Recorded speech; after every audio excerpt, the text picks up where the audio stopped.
And we are back. Welcome back. Welcome all to motherfucking Cosmic Taverns. It's your boy, fucking, I don't know what you want from me. It's Nitsify. We also have our co-host here, Acrid. His girlfriend is in the BC, so if you hear her just like randomly call someone an asshole or something, you know why. But yeah, welcome. I apologize for nothing. Yeah, she's Fair. yeah, honestly, fair enough. She's also the cat on top of the lizard head, by the way. That wasn't just a random anomaly sitting on his head. That is a person. Because they share the same mic, so deal with it. Suffer. Yeah. Yeah. God, that whisper's not. That whisper's gonna be so fucking quiet. I don't know. The real question is, will they be able to hear over the music? That's the real question, man. Because the Hoshi ones aren't like edited, so like I just do the music as we go on. Like for those who don't Yes. know, normally with the Cat ones, I do those podcasts in complete and utter silence, and then I just edited the music afterwards, which is kind of painful because I like to listen to music when I do this stuff, but I can't, alas. But with this, I just do it as we go on. So if there's like a random shift out of the while, and it's like a little early, a little late, or it doesn't feel like it fits the current mood, that is because I, as a person, am being like, maybe guess right now. I don't know what direction the DM's throwing me in. So yeah. But yes. For those who don't remember last time, we dealt with a rogue, what we thought was a paladin of Mara going rogue. He had his amulet stolen, and we recruited him. And we also dealt with the bandits pretty easily. Besides that, we had also dealt with a archbishop cult leader of Cthulhu, who is now working with us. His name is Mirtak. He's a fun guy with a bunch of eyes and no head, probably. And then we talked to a hermit that was holed up underneath like a cliffhanger bit area. Opened a giant stone door, or was basically told by a necrotic werewolf, aka the hermit, to get him some death flowers, and he like rewards some of this everything. It keeps him from killing people, so it's fine. But yeah, yes. We're picking up that. So.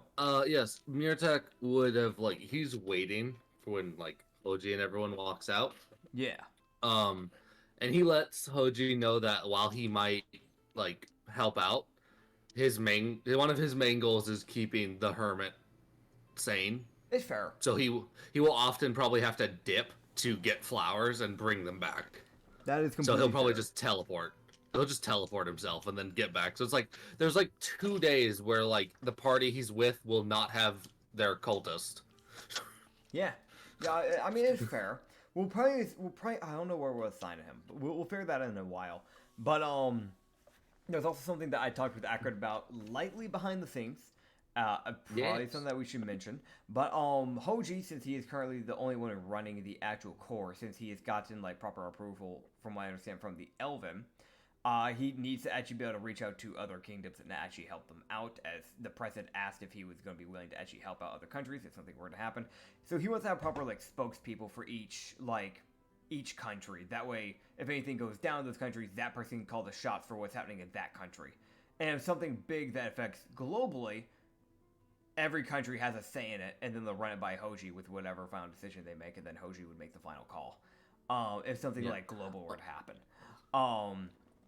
One big thing is that the Elven press, he got a pretty good little review from. The Sterner Elf didn't really give high praise. It was I was optimistically impressed. Okay. He didn't. It's I think you hadn't quite beat his DC. But we were damn close to it, if I remember right. Yeah, I think you guys were 12 off. Yeah. So it was one good one more good response, and you probably had him. Yeah. That also Yeah, the elves have not responded on whether or not they'll fund you, but you're pretty sure it'll be fine? Yeah. Worst scenario, if they don't fund me, I'm pretty sure I can get backing from the Dwarven or the Dynasty. Jared. Yeah. Or worst scenario, I get it from the ocean, but I don't really know if there'd be a good source of income. They give you a bunch of copper. That's not usable. 1,000 copper, what do you mean? It's not going to get me anywhere. That copper's not going to pay for shit up on land. The ocean economy is so fucked. It really is. Then again, is it really fucked, or is it honestly just like the only like country that doesn't have an inflation problem? Because Dynasty's paying in gold, and if I'm pretty sure the dwarf is paying in platinum. So if we're gonna be real here, I'm pretty sure also the Fae's copper, right? Isn't the Fae copper?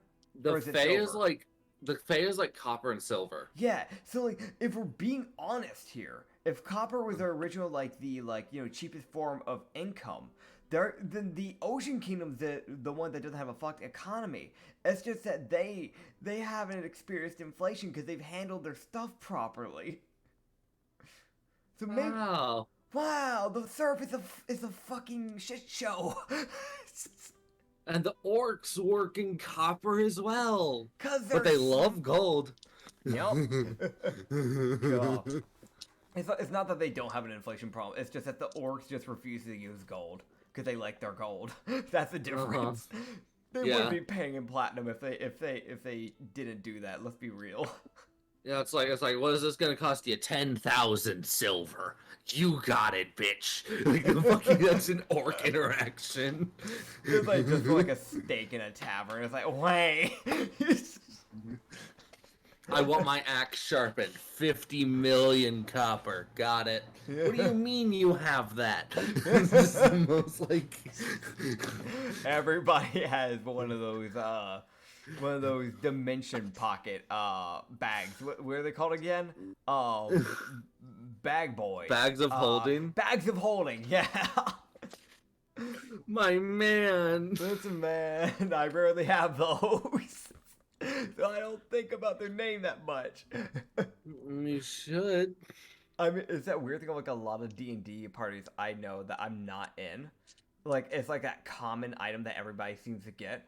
I've only had it within the many campaigns I've played. I've only had it maybe 3 times. Maybe. Yeah. And I've had over 10 campaigns. Don't think about it. I'm not gonna, because it's not your fault. I just never go on my way to buy one. Mainly because I never have a need for one. Actually, weirdly enough, Mario was the only one that I needed that for. Because I was fucking rich as hell. You were dying because of money. Yeah, the money by itself. It was that weird thing of like, for those who don't know, I had like a kitsune rogue. He was running a giant business and killing down people and a bunch of other stuff. So I'm not gonna go through all that bullshit. I'm just gonna mention the fact that like for him, or for her, sorry, Yavina did a big funny on them. The thing about that was that she was often carrying around 2,000 platinum on her, around 2,000 platinum on average, around 7,000 gold on average. And around like 12 silver and normally like 100 copper on her, like at all times. And normally like a few thousand electrum too. Yep. That was more than her like carrying capacity without anything on her. Problem with that. She's a rogue. She needs to be able to move. But getting back on track, yeah, so that's the thing. Basically, we're going to try and get a leader from each country to try and represent them. They can make choices for their own country areas, and then if anything global happens, they will get together, have a meeting, they can sort it out among themselves, and then send their answer out to Hoji, and Hoji will deem whether that's a good idea or not. He's like the final like decider type of thing. Also, each person would be given a press person from each country to kind of represent them. If the people that were already at the conference, if Hoji would ask to have that person specifically to narrow down targets. So hopefully, the more people that interact with the core, the more targets, the more press people that get like a target put on the back of their head. So he wants to do that more out of a safety reason. So if they can narrow it down, that'd be good. And also, there's one thing that came to my mind that I think would be a good thing to add onto the leadership. He wouldn't represent a country, but rather a realm, which is Zohar. And I know that's a wild card because he is a like chaotic neutral. He is an insane like shifter person that goes from being a human like that is extremely fancily dressed and never has a problem with his clothing to being a flock of crows or just one giant crow. But from what I understand, nobody can seem to talk to the spirit realm. People can seem to see the spirit realm using true sight, that seems to be not common, but it does seem like an uncommon thing that can happen. But I've never seen anyone that can actually talk to the spirit realm, which he can do. Uh-huh. He is that weird thing, like, not only would he be able to give a really good perspective, but it's also that sheer fact of he's the voices for the spirits.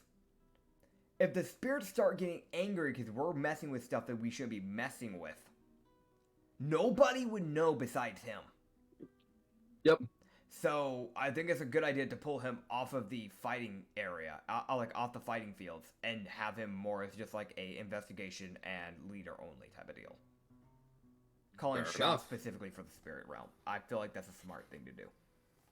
Yep. Whether the Jade- others get along with him is debatable because he is pretty chaotic. He's like, greetings. Now, what if I just shot this man? Bang. It's like, well, you didn't wait. I know. Walks off. What do you mean, bitch? He would though.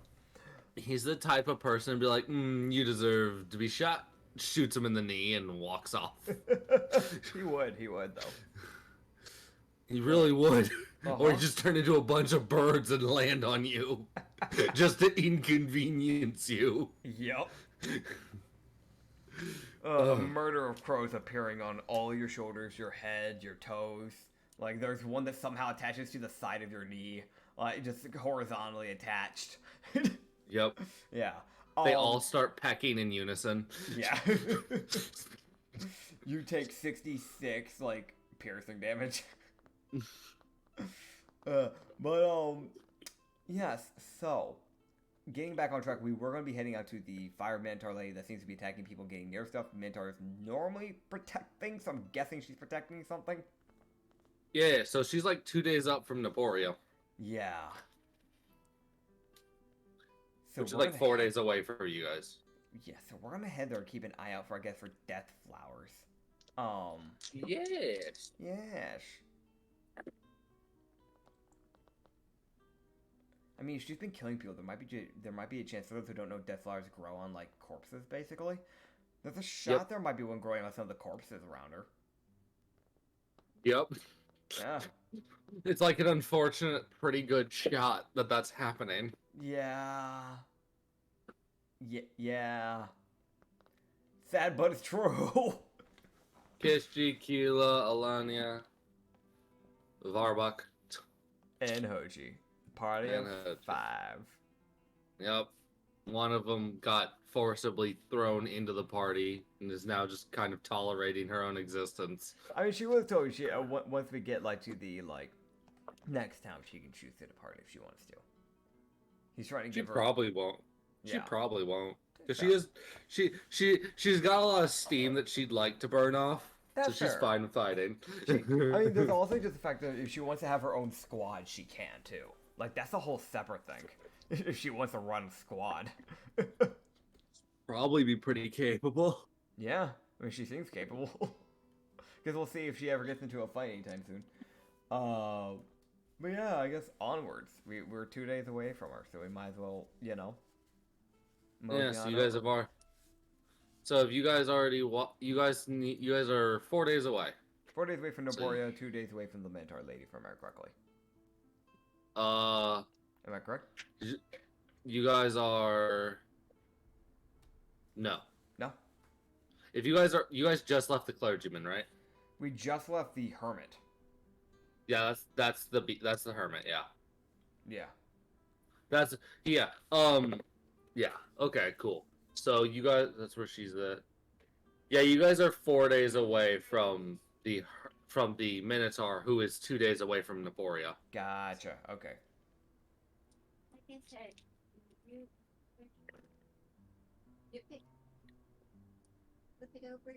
Okay. So continuing, as you guys would head on,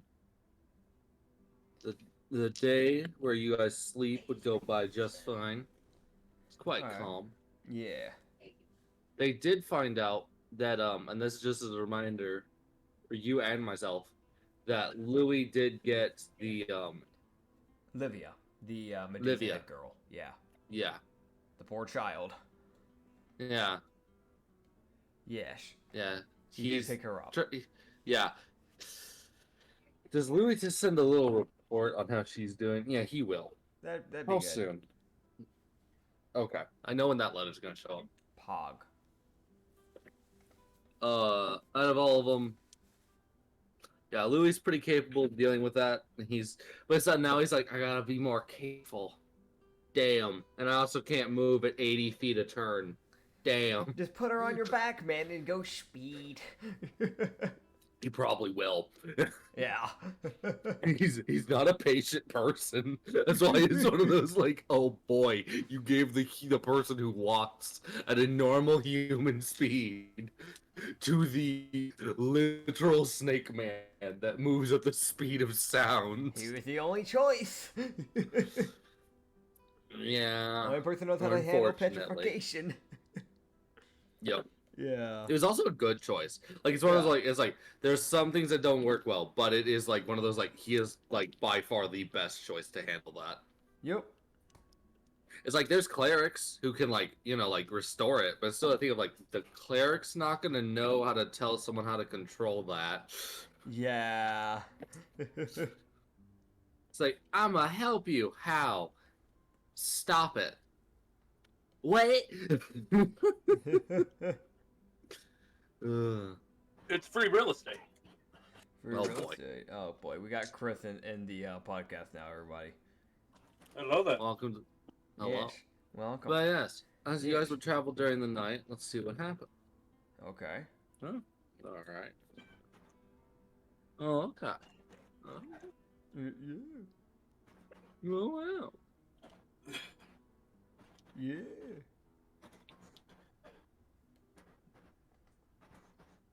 Burr, burr, burr, burr. Yeah, with it. Yes. Yes.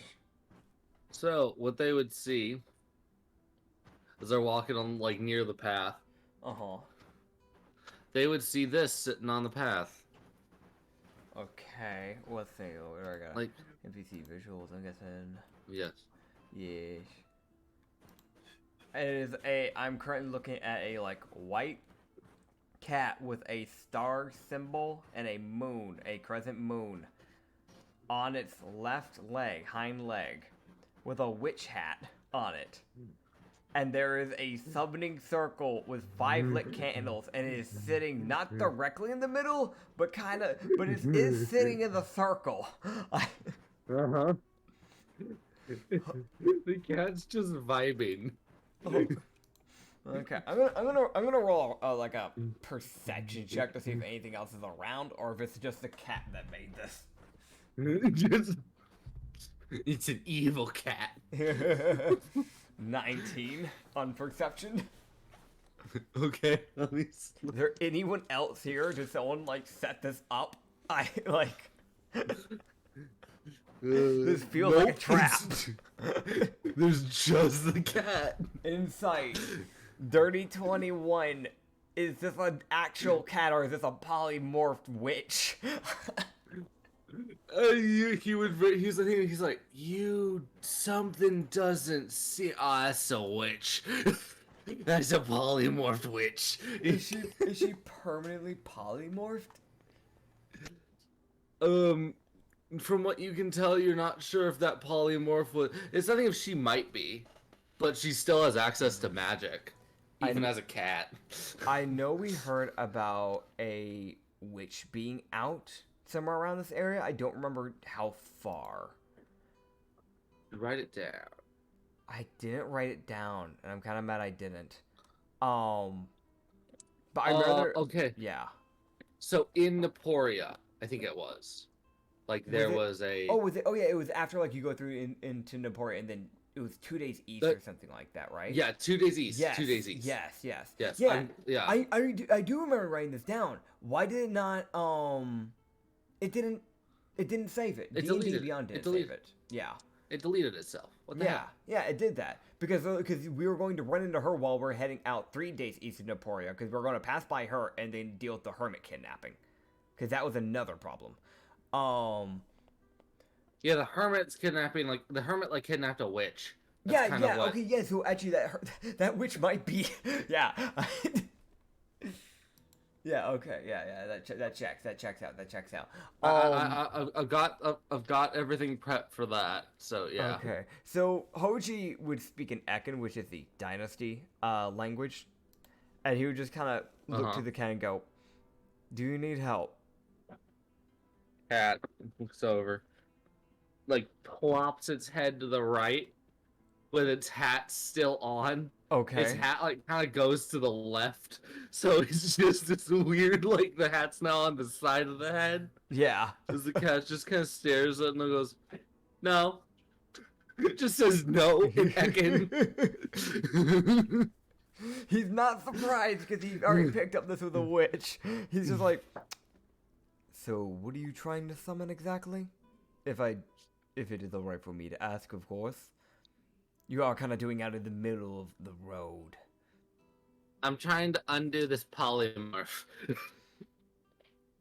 That is fair.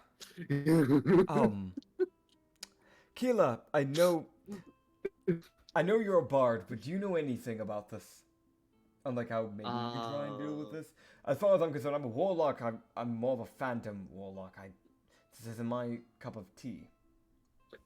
This isn't much of mine either.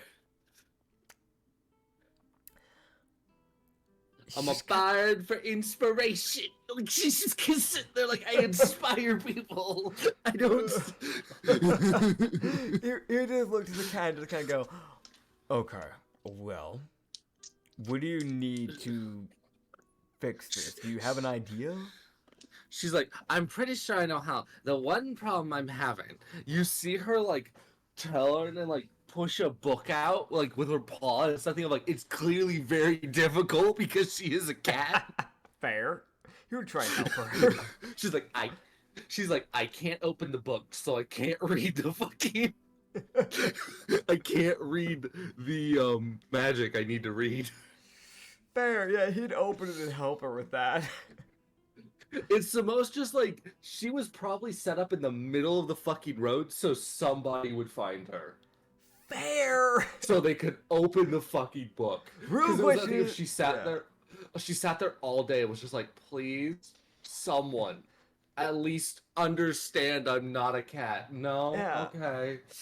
God, dude. See, the other thing about this, right? It is like she was already starting with the book. How the hell did she bring 5 candles out, light them, and then draw a summoning circle? You would see, to answer that question, actually, you would see, like, the tip of her tail ignite with, like produce flame. Okay. So it's that thing of, like, she can still cast magic. So she probably casts, like, she probably, like, just moved the candles one by one and things like that. Like, it was just one of those, like, this was extremely annoying to do. So he would have gone, he's like, he's like flipping through these pages trying to help her with it. He would just go, did you not have like mage hand or something? That is a cantrip after all. No, I didn't think I'd ever need it. It's a pretty I now useful come to the understanding that I may have needed it. It's the most just like defeated ass, like she didn't have mage hand and she really needed it. God. He would just go, well, That is a person. That is a person. God. For those who don't know, again, I'm just going to give you a little revamp because the podcast is still pretty new, but we often use like images. So that's why I ended up describing it for the DM because I know we can go into better detail than he can the majority of the time. Sometimes he can do better though. Wait, that's a mutual agreement we both have. I'm not like insulting him, by the way, but that's why Anya's going, ooh, he's cute because she's looking at the image.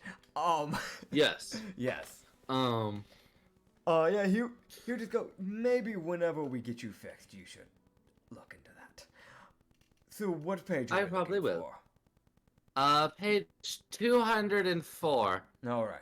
Second half. It's the most just like she knows exactly where it's. She's like it's 204, and it's like it's split. Like each page is split into a fourth, so it's like she could fit more spells on each page. Yeah. So she's more efficient with her fucking magic. Yeah.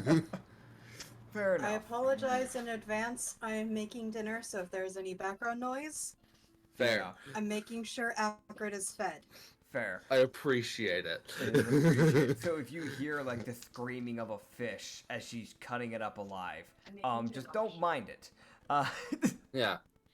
So, but as you guys would sit there, everyone would hear her start like slightly chanting as she reads the magic. Yeah. It is the most like she's sitting there for it's like if she casts the spells, you see the sigil glow, and then just like green magic rush up once she finishes the spell. Yeah. And you would see it envelop her for a moment, and then it would like basically she would depolymorph finally. Damn. Let's And go. you see her, and here's the image for the character. She is. Okay. She basically is like, you fucker, I've been stuck in that for a week. Oh my god. So, the witch lady has like, she doesn't have a lot covering the whole torso bit, but she's got like a black wrapping that kind of goes around the chest and up. She's so it's got like a crop robe top. that covers Yeah. most of her body. She's got a Yeah. robe that covers most of her body properly. Yeah. But when she first stands up, it's not properly set up. So Yeah. unfortunately, like she's like apologies, and then she like just basically fully covers herself with her cloak. Yeah. By the way, blonde hair, like not palish skin, but kind of like almost palish skin. There is like a tattoo like on the leg and like goes up the hip by the looks of it. And then black fingernails. It's pretty simplistic, like pretty standard witch. Nothing too crazy to look at, but there is some interesting things about that. So do that what you will. Also, it looks like the very shoulder bits of like the robe has like a fur. It's like silk robe and then fur. So there's that little fun little information. Yeah, he would just turn around and wait for her to like cover herself up. He's not gonna be an asshole. He's not gonna be that guy. Yeah. So yeah, she like gets fully covered up, and so she's like, "Thank you." You're welcome. Well, hello there. Hello. It's, I guess, a pleasure to meet you. Not really the best situations to have met you on, but it's a pleasure nonetheless. Well, I'm happy to meet you and make your acquaintance. So she would introduce herself There. properly. Lenia. Alright. Well, it's good to meet you, But Linnea. The name's Enma. Pleasure to meet you. She's like, well, I don't suppose you will need much witchcraft, but if you ever need some, I'm around. That is fair. If you ever wish to, And hopefully, yeah. and hopefully I won't be polymorphed next time we encounter each other. That would be a conundrum. It'd be a little ironic, even. Yeah. Yes. Well, if you ever need any help, I do run a core that is starting to get up and going. The Hidden Garden. So if you ever need help, Wonderful. feel free to contact them. Or if you ever wish to work with them, feel free to contact them. I might need to that. Running a bit short on coin, to be honest. Well, that's quite fair. If you do wish to work with them, I have a heavy follower of Cthulhu that might be looking for a squad. Wonderful. I think we'll get along just great. All right. Well, Mr. Miotak will be hearing from you shortly then. Wonderful. So she's gonna head off towards North Pass, Yes. because that's kind of like she'd let you know that her hut is Yeah. like 2 days west and like a day south Yeah. of North Pass. Like Fair. it was that sad thing of like she wandered over here and then got polymorphed, and she was like, "God damn it, I'm not walking all the way back." Fair. So she like grabbed candles. Like you see her walk over like into the bushes and like grab her bag. Fair, man. I get that. So most just like, this is infuriating. You see her walk off as like you hear her moment like, now where the fuck is Mage Hand? As like she's setting that cantrip up. Page She's 35. Just Wonderful. off in the background. Wonderful scrolling. Actually, now I'll think about this. The fact that I just did this. This implies that Hoji has read that book, and that's probably a witch's book. I must say that when he was flipping through it, he saw it. That's fair, yeah. That is fair. I was gonna say, like, that implies one of the two things, and it's either this man has looked at witchcraft, which is concerning to say the least. No, I refuse. Fair. You don't get that. You don't get that. Damn. Why not, man? What you think I would do a big funny? It's not like I've done a horrible Yes. witch person before. Not at all. Never. I definitely didn't cause a lot of problems later down the road because of that one character. Not at all. Nope. Definitely not world-threatening things. Not in the slightest. Nope. Still not threatening the world. Nope. No, definitely not. Definitely didn't release a guy out of the spirit realm that came back wanting to kill all the gods and is technically still threatening and has already killed a few of them. Not at all. Mm-hmm. Definitely wasn't also the latter reason that originally started the rebellion against the Bounty Corps, causing it to fall. Not at all. Not at all. But moving on to better matters at hand. They walk. I walk, which is more important. Yeah, so that was your night encounter. It's like Dog. a neutral bad encounter, but it wasn't bad for you. It was bad for the girl that was polymorphed into a cat. Yeah. Fair. Oh, God. Well, But, yeah. like, he looked at Keela like, "Can you help?" Didn't look at the others. He was like, the other options is a monk, A rogue. a rogue, Or a blood and a hunter. blood hunter. Blood hunter knows they do know curses, but I don't think polymorph is one of their things, man. Nope. Yeah.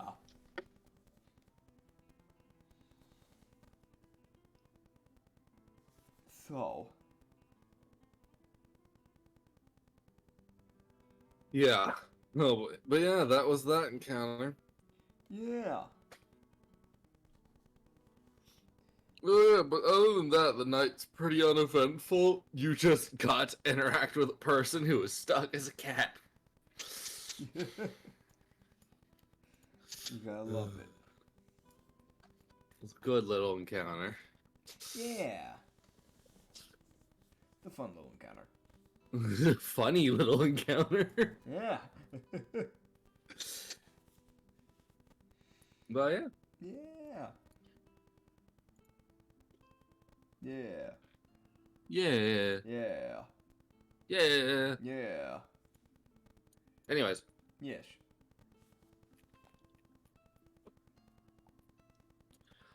as you guys would keep going, Yeah. the day would go by pretty calmly. Okay. How's the night go? Okay. Well, You get to travel at the night. Ooh. traveling at night. Traveling at night. Traveling Never at night. expect me.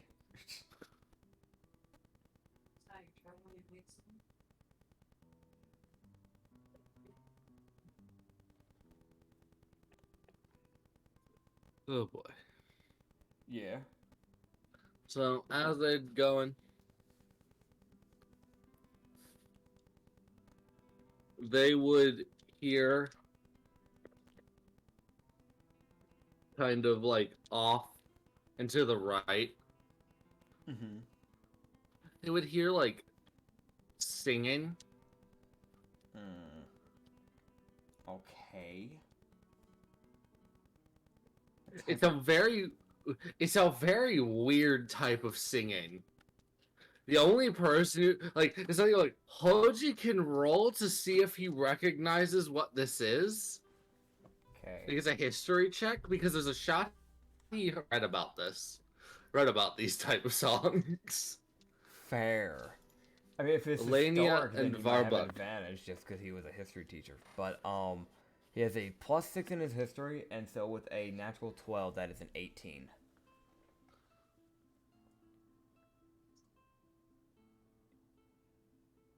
Yeah. Okay, so he would recognize this. Okay. It's that thing of like he hears singing and he's like, what the fuck is that? Oh, it's that. Why is it that? Who's singing? Like Okay. it is the most like he's like someone's singing sea shanties. Why? Okay. We're not even near the shore right now. That's like You a guys sailor thing to do. You guys are like half a day away from the shore. Yeah. Yeah, so we're not right at the shore, so why? All Okay, well, I guess I'll look into it because it's an odd thing to do. right. You guys would look over and see an Aerocockerel eagle singing sea shanties.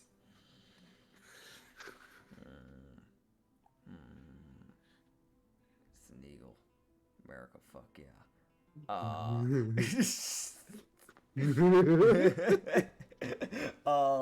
Okay. We seem to be having a good time, right? Like, what Yeah, okay. he's vibing. Like he's vibing. He has not noticed y'all, but he is vibing. If he hadn't noticed us and he is vibing, I don't know if I would Uh-huh. have bothered him. Okay. I think we'll let him be. Because like, it's that Okay. weird thing of like, he hasn't noticed us, and he's not in danger, and he's vibing.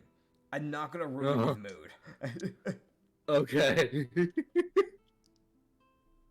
It's one of those things where I'm looking at, I'm like, I'm not... It'd be really weird for me to just walk out of the darkness while you're seeing it and be like, oh, hey, man. Like, just out of the fucking blue. That's how you get shot. I know. And while I was like, I'm just gonna let him be. Uh-huh. Yeah. Let him vibe. He's singing a sea shanty, just kind of like looking. It's I think like he's walking around, Yeah. and it's I think of like he's like lightly looking around as he's walking.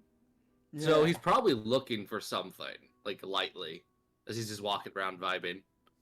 I mean, if he looks like he's looking around, then we won't bother him, and then we'll bother him, I guess.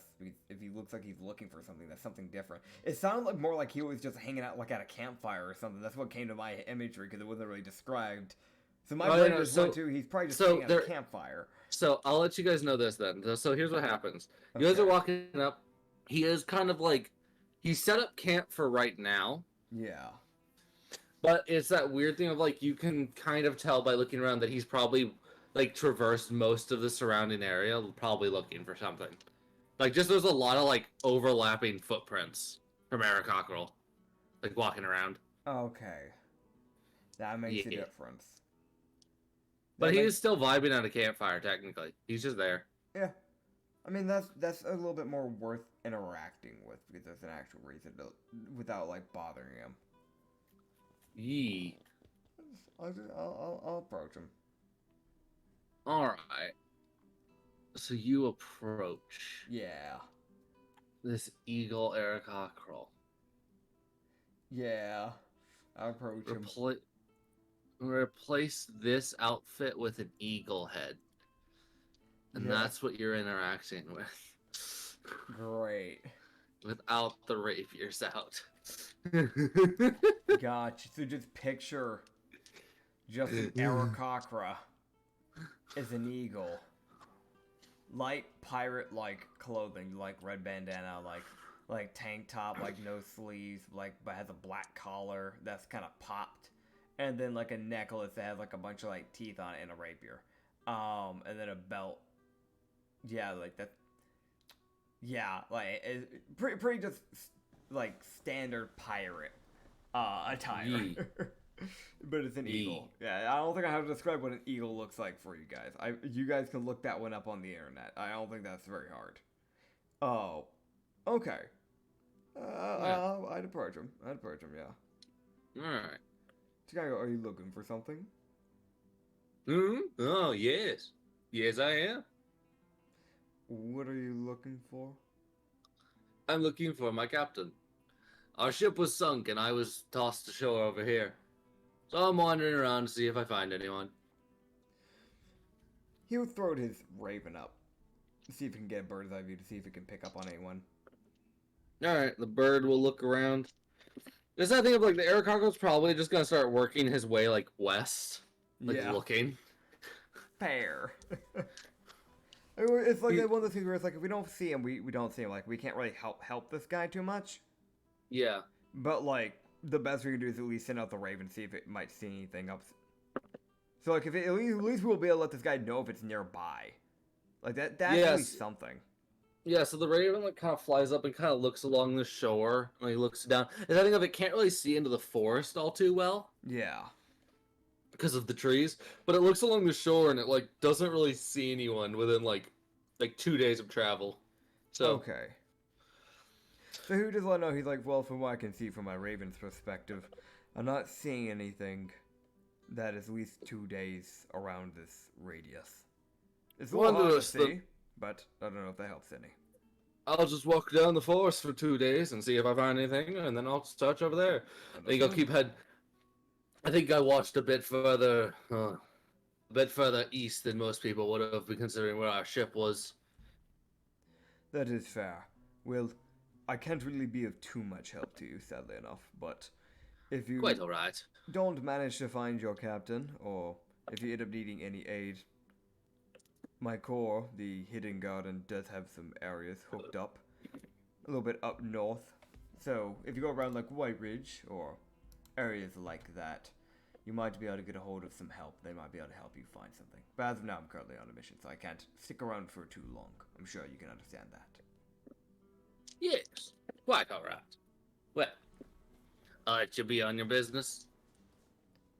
Yes. Yes. But you know. And you as usual, he's like, fuck yeah, I don't have to search 2 days. I can just walk. There you go. You guys did really help him out in that instance, because it's something of like he knows like his probably main thing he was searching was probably the sea, like the shore. Yeah. If he didn't find anyone, he's like, well, fuck. Yeah. But Yeah. he will wander off in search of his captain and what remains of his crew. Fair enough. This guy was probably, from what you can tell, like based off like his attire and kind of how he like, I guess it was like how he handled himself. Yeah. He was probably like the first mate or something. Like he wasn't quite the quartermaster, but he was up there. Yeah. Because That's he has like a lot of loyalty to trying to find his captain, or at least knowing what happened to the crew. Yeah. Yeah, he's trying. So like it's obviously Yeah. he got out there, so. It's that sad fact of like from what it sounds like you guys don't know what sunk that ship, but it must have been bad enough to send people in all directions. Yeah. We really shouldn't pry either, so I'm not gonna pry. Yeah. It's kind of a sensitive. It's like asking something like, "How'd your dad die? How'd that happen, man? Kind of crazy, huh?" So you don't say that. Like. Yeah, nah. But it's like that's just like what your natural insight tells you. Yeah, Like, yeah. something big must have sunk that ship. Considering that there was probably the captain, the quartermaster, and the first mate who were running it. So I was like, okay. Yeah. There's a bit of like that was probably a substantial crew that lost a fight. Yeah. Yeah, it's got an impact for a reason. Yep. within the day's worth of travel. There's 2 days worth of travel that we've done already, right? This is like the second night right now. How much of deep speech do I learn? You can roll d20s. All right, I'll roll both d20 separately because if I get it straight away, because I'm already at 49. Okay, never mind.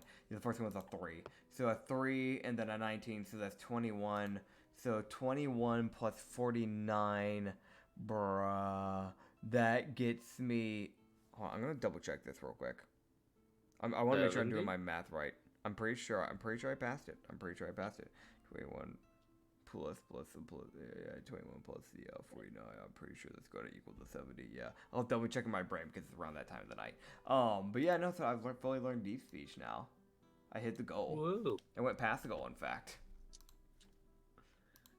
All right, now just learning primordial. Oh boy. It's gonna be a while with that one. Deep speech. Yup.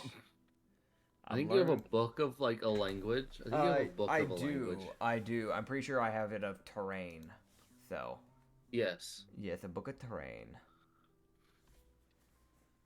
That's also on the list, but I need to learn primordial first because I need primordial to be able to actually properly keep Wraith, my mossback spine, tamed. Because once it gets older, it's gonna be harder to control. Yeah. But yes. So, I'm guessing the rest of the night goes by fine. Yes, that was y'all's night encounter. And then we rest during the day. Yes. Well.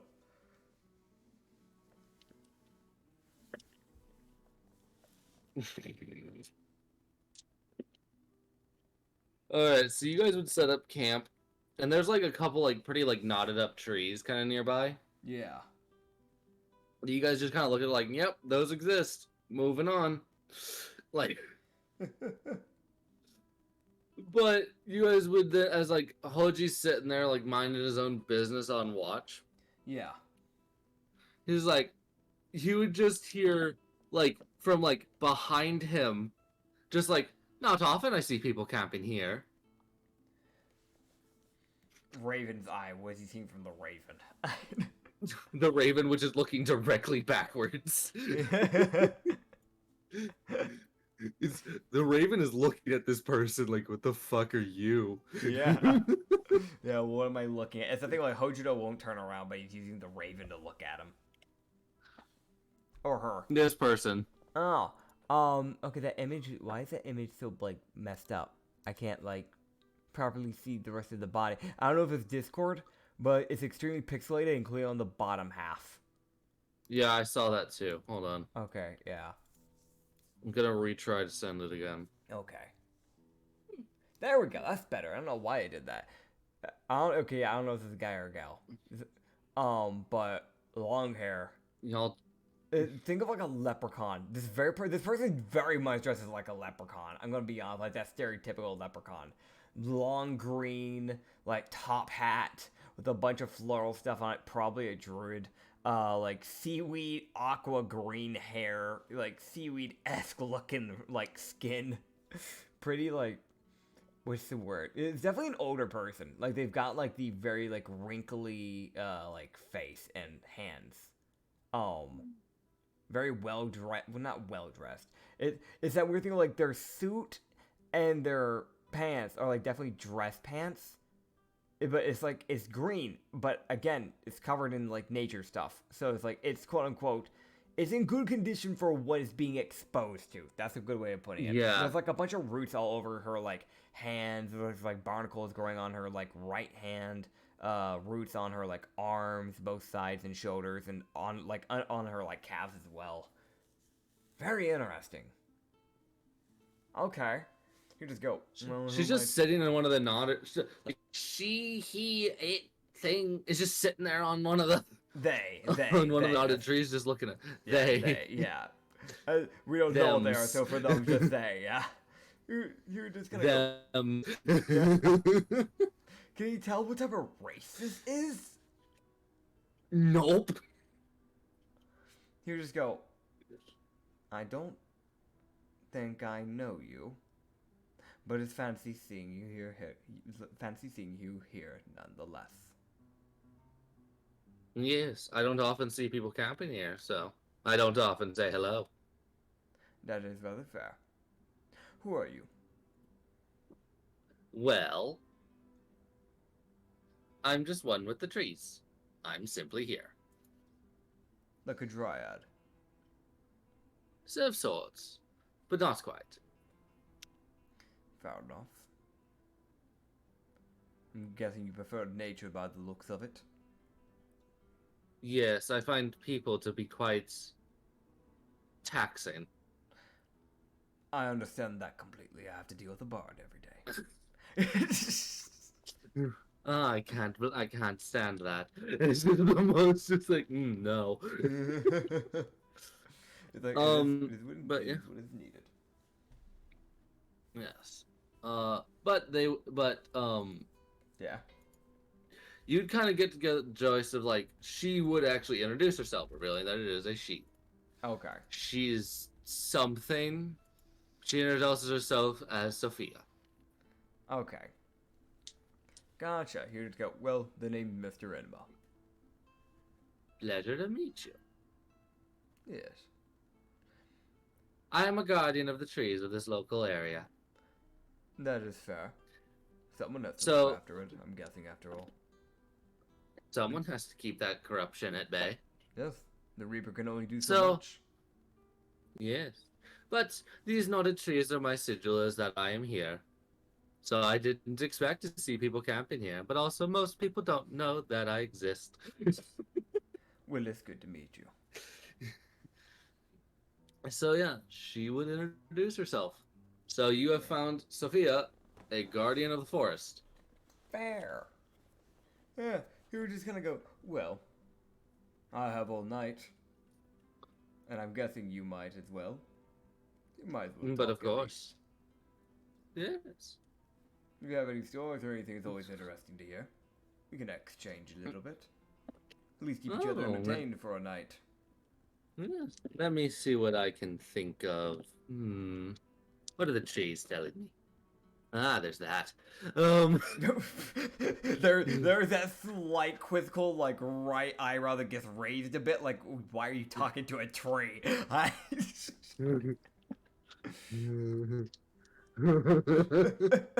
Apparently she can talk to the trees. God. And it doesn't seem to be like an insanity, like I can talk with the trees. No, it's like I can talk with the trees. I know what they're thinking. Like it's one of those like more genuine. I understand what the plants are saying, type thing. Well, at least it's a genuine. It's not her just being, out there. Psychotic. Yeah. That's good. Funny. At least as far as you can tell with your passive insight. Yeah. There's a shot. She's got real good deception. It's completely insane. Ah. The shot she's lost with the sauce.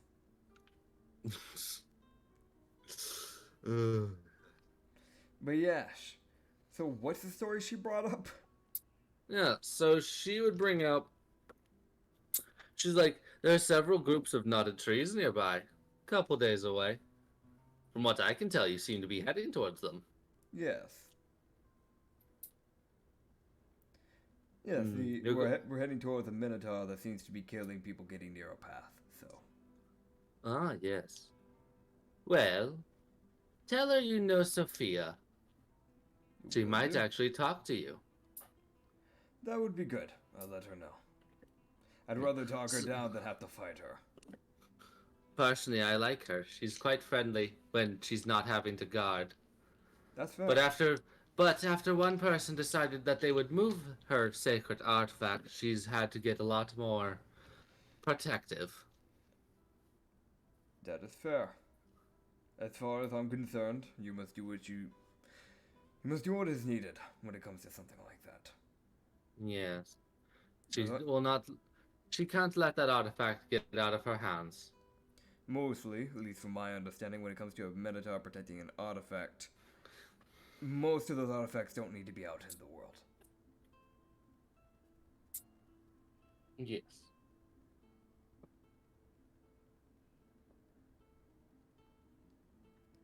So yeah. Yeah. That's fair. Yeah, Yeah, so they got a little informational buff that Sophia might be a friend of that Minotaur. Whoa. We can use that to our advantage. Woo. Yay! Something to help you talk down the Minotaur. Yay. And it's also one of those like is a very rare thing of someone approach the party with friendliness. It's like Mm-hmm. So this is what it's like when someone pops out of nowhere. Yep. And she's like, so what have you got? What those Well- secrets have you heard? If we're talking secrets, then I guess it's the sheer fact of, did you know that a few days there's a hermit nearby? Oh. As of now, we've been heading south. It's a little bit more on the north side. Maybe 2 days out, around there. But there was a hermit that's been locked away.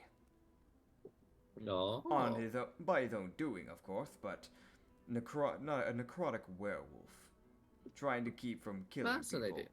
He's been using death flowers to keep his hunger at bay. Oh. Well, I might just go give him a visit. Well, if you ever get a hold of any death flowers, feel free to give him some. It would definitely keep people from dying. That's kind of the hope. Yes. If anyone would know about where to find these things, it'd be you, I'd imagine. Yes, well, unfortunately. Unfortunately. Deathroot flowers are often a bad sign, but they are useful at times. Indeed. Would I like to see people dead? I'd rather not, but sometimes it happens. After all, death is Unfortunately. natural. Yes. Such for the Well. fucking liches, but to be fair, they're defying the natural. Well, then they deserve what's coming to them. There's a reason why Axel made death. There's a reason why they will be reaped. Yes. Well, I think that's enough. I will be on my way. Fair enough. Pleasure talking to you. You would see her like lean back and like melt into the tree Yeah. and just disappear. Bruh. Man, did you polymorph? Man, you fucking tree morph. I don't know. She used fucking tree step. Bye, bitch. No, not misstep. No. Tree step. That is an actual thing. Of course it is. You step through a tree, you can appear in another tree that's like, I think it's like 500 feet away. Is like the base, is like normal D&D.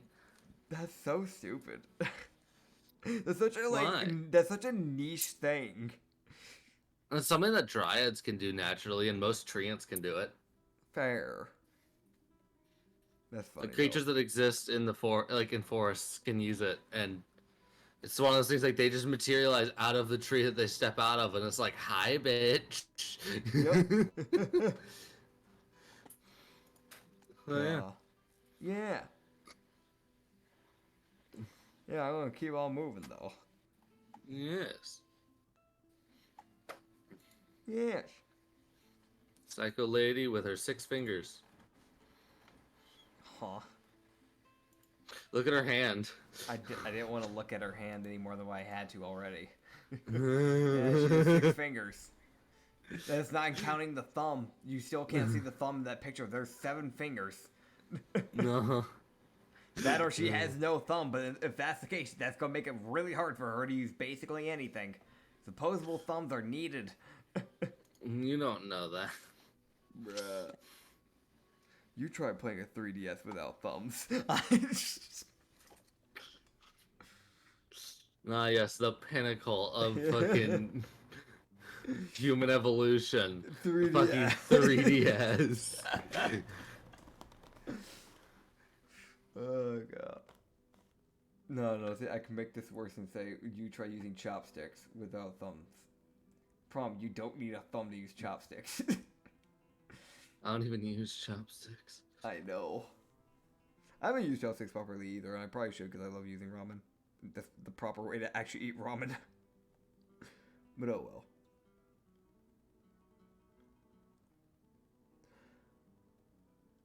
So we are now 2 days away, correct? 2 travels away, technically speaking.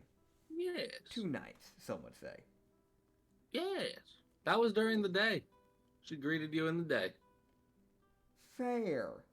That was your day encounter as a random fucking woman just appeared out of a tree and said hi and then dipped. It's like, fucking, why?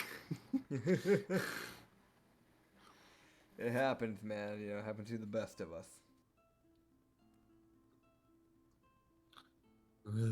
Boy. Ugh. You gotta love it. Yeah. Yes. So, night encounters? Okay. Oh boy. Okay. So, what's everyone's passive perception? My passive perception, let me go check. 16, It 15, is, 13. 17. 17. Okay, so Varbuck and Hochi are the ones that are like, they've got their eyes out. Yeah. He also has like a passive stealth of like 17 as well. Yeah, Varbuck has a passive 19, but also Varbuck has blind sight of 80 feet. But I think that's only in water. Yeah, it's only in water. It's also Okay. it's like an echolocation thing. So it wouldn't be like a passive, it wouldn't be like a passive blind sight. Blind He'd have to sight. actively be trying to use it. When he uses it on land, because sound actually travels better in water than it does in land, it would be like half the length. So that 80 is like cut to 40. And he'd have to actively be trying to use that blind sight. Yee. Yeah. Hoshi does have a blind sight of 60 feet, which is, that's just naturally. I think it's either because of his class or because of him being a half Durgar, I don't remember which. Probably his class, because I don't Probably. think half Duergars get blind sight. Yeah. I think it's because of the class, because he is like literally like a phantom. He has like a phantom patron, so. Yes, the Phantom Valkyrie. Yeah, the Phantom Valkyrie. Yes. Yes. So,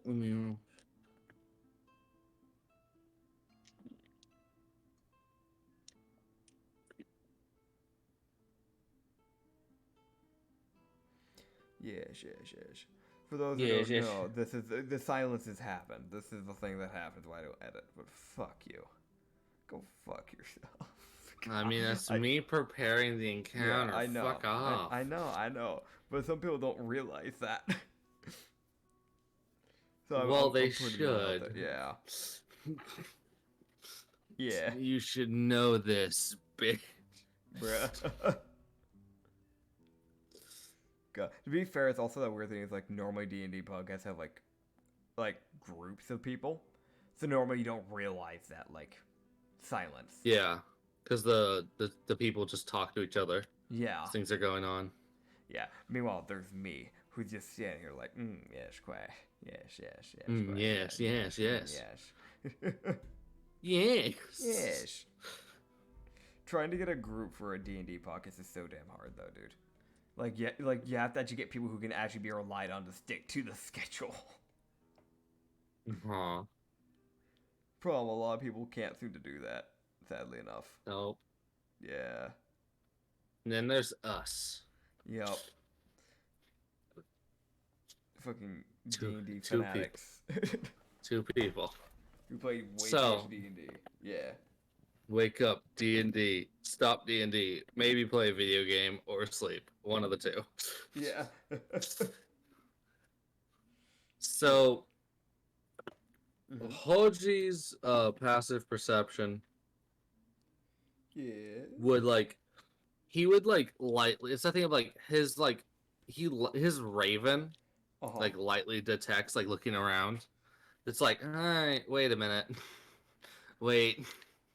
There's more. Wait, there's people behind the trees. Fucking bandits. He would just kind of like, he would kind of just like, okay, so like, where's Varbuck and where's the others? So, let me go ahead and get everything. So currently, Hoji's kind of up front.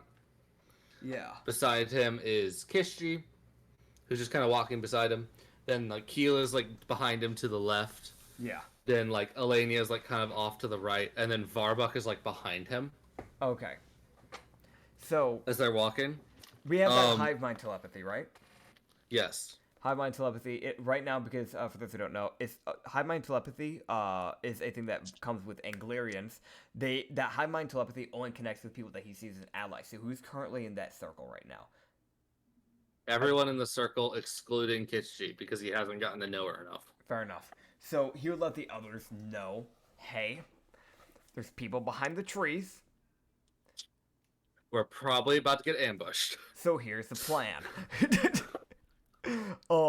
He's gonna have Varbuck stealth up, and he's gonna have Alania stealth up. Oh boy. So what they can see right now is what his blind sight, because it relied on his passive perception for his blind sight to actually be able to see these people. Fair enough. He's seen there's one guy with a battle there's 2 people with battle axes. Mm-hmm. And 1 person with a great sword, and then Okay. 1 person with a great axe. Okay. So it's that thing of he's seen the more tanky people, but it's that problem. He's where are the people Yeah. who are the DPSs? See, that's the thing. That's why That's why I want to send out Varbuck as well. So here's the plan with this. He wants to have Varbuck go deal with one of the tanky people when they start the fight. Yeah. And he wants to have Alania. My music has stopped. He wants to have Alania try and see if she can figure out where the hell those DPS people are at. Just basically try and get a very quick scope. If she can't find anyone by the time the fight starts, just jump into the fight and we'll just deal with it as it goes. He'd have Keela just stick with him because if too many people disappear, it's going to get suspicious. He would kind of just lightly, like, he tried to, like, I guess performance, which had to probably be rolled for this, is my guess, or you can just let it happen. I don't know. But he's well, let me know. like, let me know what you're doing, then I'll let you know. Yeah, he would like very lightly bump into Kishi and then kind of give her like a nod, like, "Hey," like he would try and play it off as natural as possible, like as if he like lost his footing for a second. Okay, so performance check for that. Fair enough. No, it's one of those weird things. Like if he does too well, there's a shot Kishi doesn't even realize. 14. Okay, that's not the best, but let me see. I have a that's plus Kishi 3, gets. so yeah. Yeah, but it's that thing of like it's bad enough. Like you kind of needed a bad roll. It's one of those weird like you kind of needed that to be poor. Yeah. So Kishi doesn't realize like okay something's probably wrong. Yep. So I was like, now wait a minute. Yeah. Why would he bump into me? He doesn't do that. When have you ever seen this man lose his balance? Oh. He doesn't. Oh boy.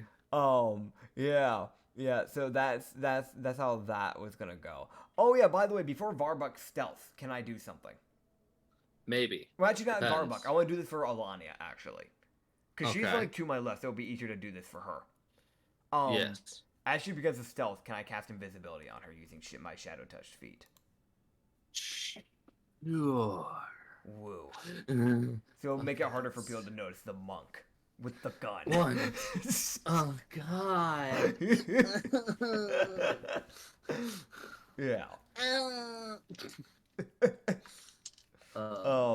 But this is so that's the kind of like the plan. Like it's gonna be one of those things like Hojiro's probably gonna have to be a tank for the fucking bard. But there's also a blood. We do have a blood hunter here, so they can actually take a hit. They probably have the highest health. I'm imagining. She's got 40 hit points. Yeah, she has the highest. I have 35. So You have 35. Keela has 27. yeah. Hoji has 35. Alania has 35. And Varbuck has 35. Yeah. Yeah. Alright, so... Yeah, he's just gonna prep and get ready to fight. So Varbuck with your advantage strikes with your short swords. Okay, that one will hit. That one will hit. Okay. And then I get to roll. Of course, because Varbuck, he rolls. Of course that hits. Because why would that ever miss? Stab.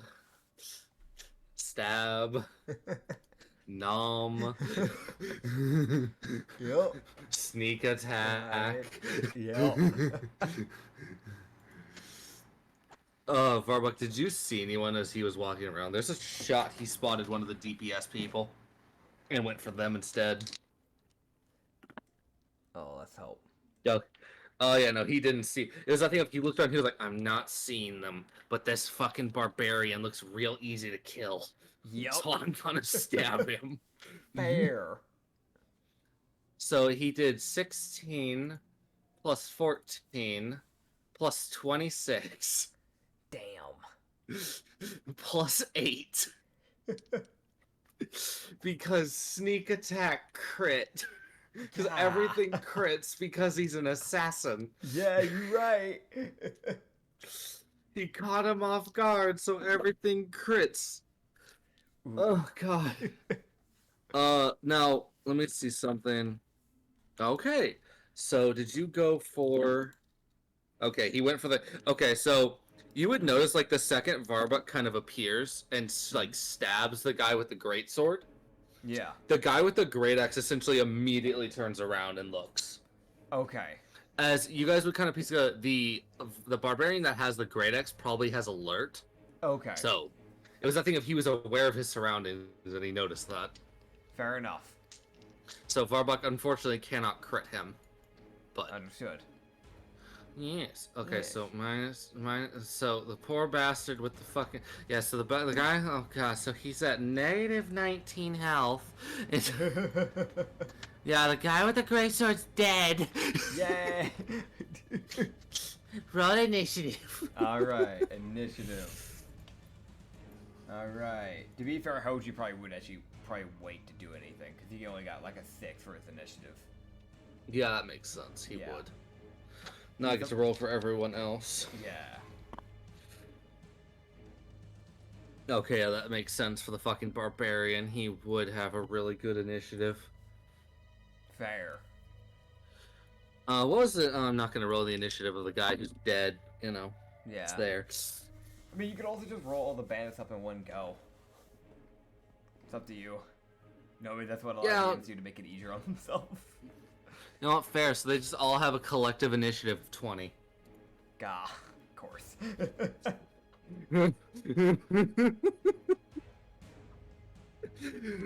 Oh God.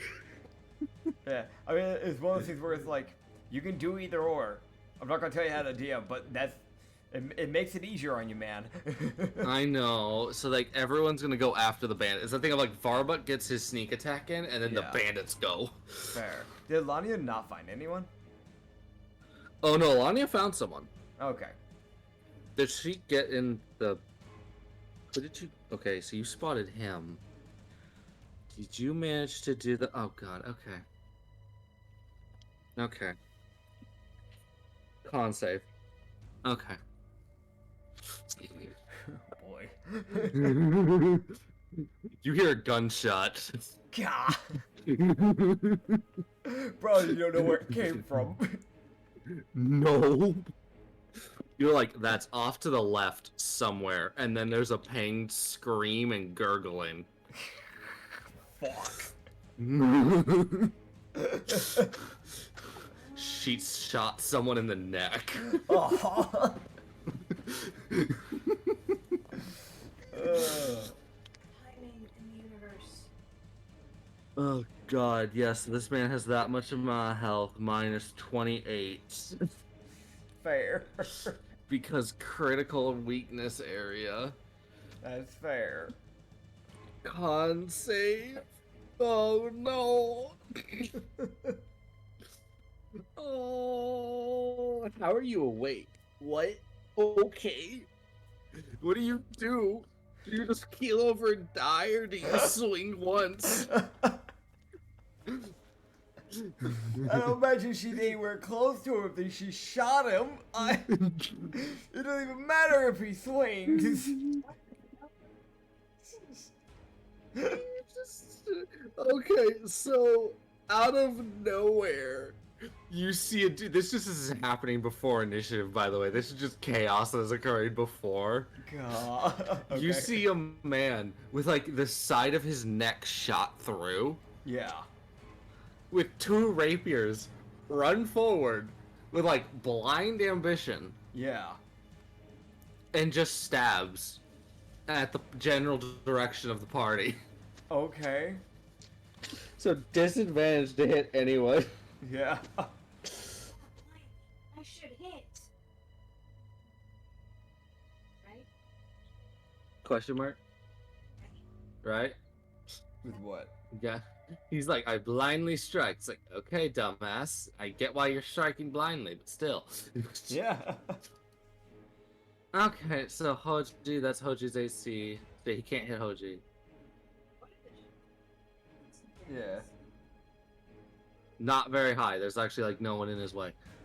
Wow. That is fucking sad. So this guy, as he like basically falls over Yeah. from like blood loss to the neck, Yeah. when he falls, his like rapier stabs into Keela's like leg. Bruh. And she's just like, fuck it, why me? Like, it's the most just genuine fucking why me? So did he pass by Hoji to do that? He like fell over. Okay. And like, it was a thing of he fell. And like, his rapier like lunged forward and like cut her leg. Damn. dealing 5 damage. Bruh. It was that thing of he like barely hit her too. It was the most like he rolled with disadvantage to hit anyone in the party, and he barely beat Gila's AC. Bruh. It was that weird thing of like Gila has the lowest AC, so he managed to hit her. Bruh. Oh yeah, but he just okay. So now you're gonna take 5d10 bleeding damage. Yup. Because that's his neck that's bleeding. Yeah, that's 28 damage. So with him at negative 15 health, he's dead. Yeah. So now it's the bandits' turns. Yeah. God, I fucking love Alania. I Just agree. the most just like, alright, so we're gonna sniff gunshots. Yep. You gotta love it, man. Yeah.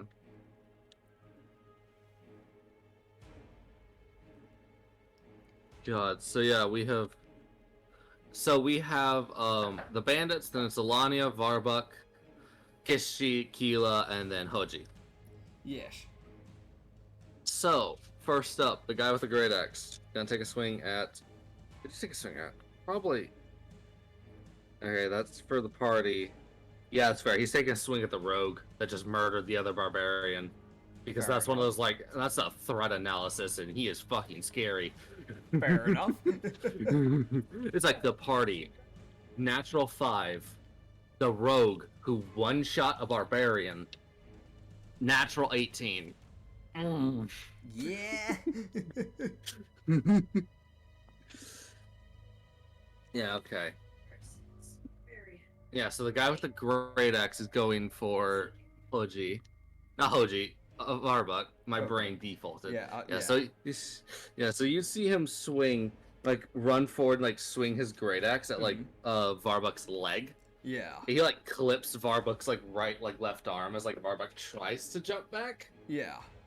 But doesn't. It's I think he's jumping back as the guy's coming forward, so he's not leaving the guy's range, but trying to make a miss. Yeah. It does not succeed, so he gets hit with the great axe Fair enough. as he takes 14 slashing damage. Ow. As the guy would then like basically use the momentum, bring the great axe up and down. However, Varbuk just kind of jumps to the side and it slams into the ground. Fair enough. As Varbuk is now essentially in a one-on-one versus that guy. Because he can't. It's a weird thing of Varbuk really can't get out of combat with this dude, because That's of the fact that this guy's like keeping his eyes on Varbuk. So Varbuk is gonna have a hard time stealthing. That is fair. So then you guys would see the two people with the battle axes charge out of the party. One from the left, one from the right. They each take one swing each. Okay. Very scary. Yeah. One goes for Kishji. Mm-hmm. Very, very smart. Very smart. Very bold. And the other one goes for Hoji. Fair Wait, no, enough. hold on. I need to roll for something. Oh my god, you are stupid. Okay, no. He doesn't go for Hoji. No. He goes for the bird. Ah, so the thing you can't hit. Uh-huh.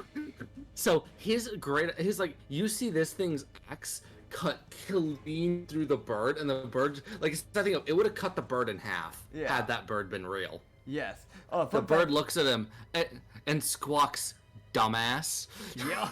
For those who don't know, the bird that Hojiro has is a phantom raven that was given to him by his patron, the Phantom Valkyrie.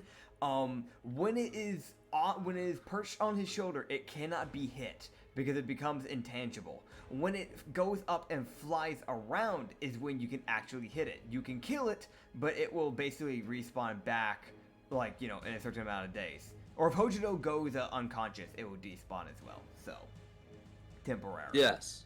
But yeah, but you can't really, like, permanently get rid of that thing. So, he really did just swing at nothing. He really did. It's that thing of the bird really looks real. That's like the weird thing. Like, it looks Yeah. real. Oh, yeah. Yeah, so, you would see the other guy, like, strike Kishji, like, kind of in, like, her, like, lower back on her right side. Yeah. and you'd see it like it does like 11 slashing damage to her. Ow. She like kind of stumbles forward. Okay. As you guys would then see, an arrow whistle by, missing Hoji, like barely. Fair enough. As it's like, well, we've got a ranger some fucking where. Yeah.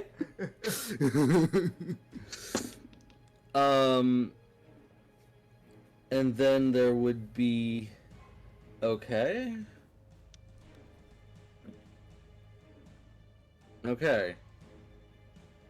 So that's that. That's the end of that. So next up is Alania, who's going to try and find somebody. Yeah. I think if she's like, there's someone else stealthed around here. Where the fuck are you? Uh-huh. It's one of those weird things that the invisible person is looking for someone who's sneaking, and the sneaking person is probably looking for her. Yo. It's two people that can't see each other trying to find each other. One at a disadvantage of seeing the person, but the other person's probably better at actual stealthing.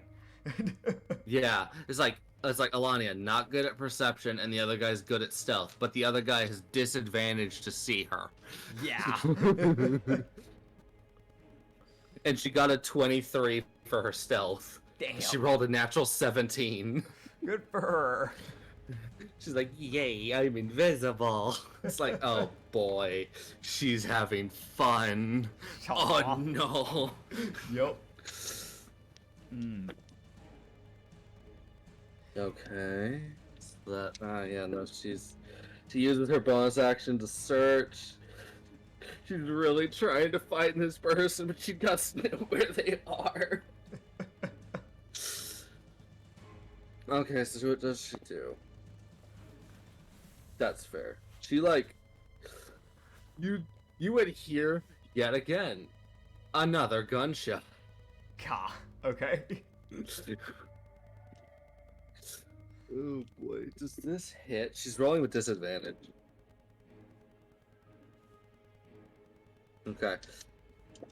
You would see about 40 feet ahead of y'all. Yeah. You would see a round, one of her bullets hit a tree that's 40 feet in front of y'all. Okay. So so that would let you guys kind of cue y'all into that about 10 feet back from that, so about 50 feet away is the ranger. Gotcha. He's over there behind the tree.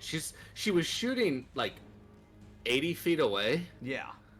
So she's like, I see you. Gunshot. Misses by a mile, but hey, she tried. You're a monk. Run. That's kind of your shtick, man. It's that weird thing of she actually got a really good intelligence check. Yeah. She's within range of that person who's stealthing. She just can't see him, and he can't see her. So Yeah. they're in range of each other. So it's Yeah. that weird opportunity of attack bullshit where she can't do anything. She can't move until she finds this man.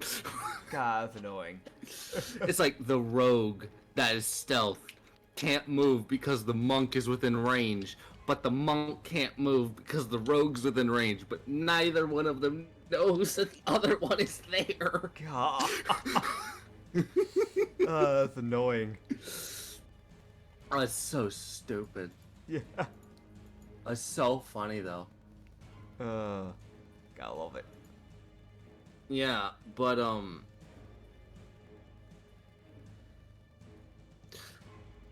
boy. Okay. Can she make that run? She also wouldn't have been able to get to him and been able to do anything, so she just decided to shoot at him. Fair. Because I think he's 80 feet away. She's like, I can't reach that. Yeah. And still being able to do anything. So I'm just gonna shoot and hope the others can deal with it. Fair. She'll get to it. It's one of those things once she finds this rogue, she'll probably eliminate the rogue pretty quickly. Yeah. It's I think it's a rogue. It's not a tanky rogue. It's more than likely the least tanky person here. Yeah. Who's next? Oh, Oh boy, next up is Varbuk, who Starbuck. you would see him with his bonus action. Steph. Uh-huh.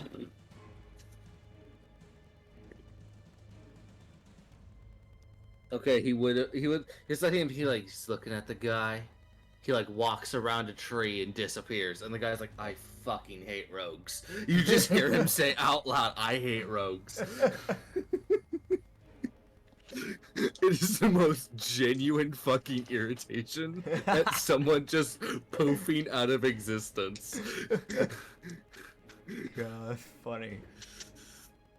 As Varbuk takes a swing at him with advantage because Steft. Yeah. Unfortunately, none of his attacks will crit because the guy's alert. Yeah.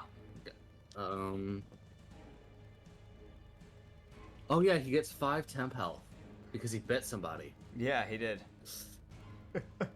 So he gets that now because I remembered. Yeah.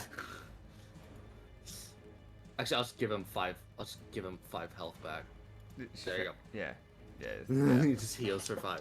Yeah. Okay, so his bite will hit again, and then sneak attack. But none of it is like a he doesn't crit. He just does normal damage. Yeah. He just startles a man. 11 and 7. His bite really did poorly. Yeah.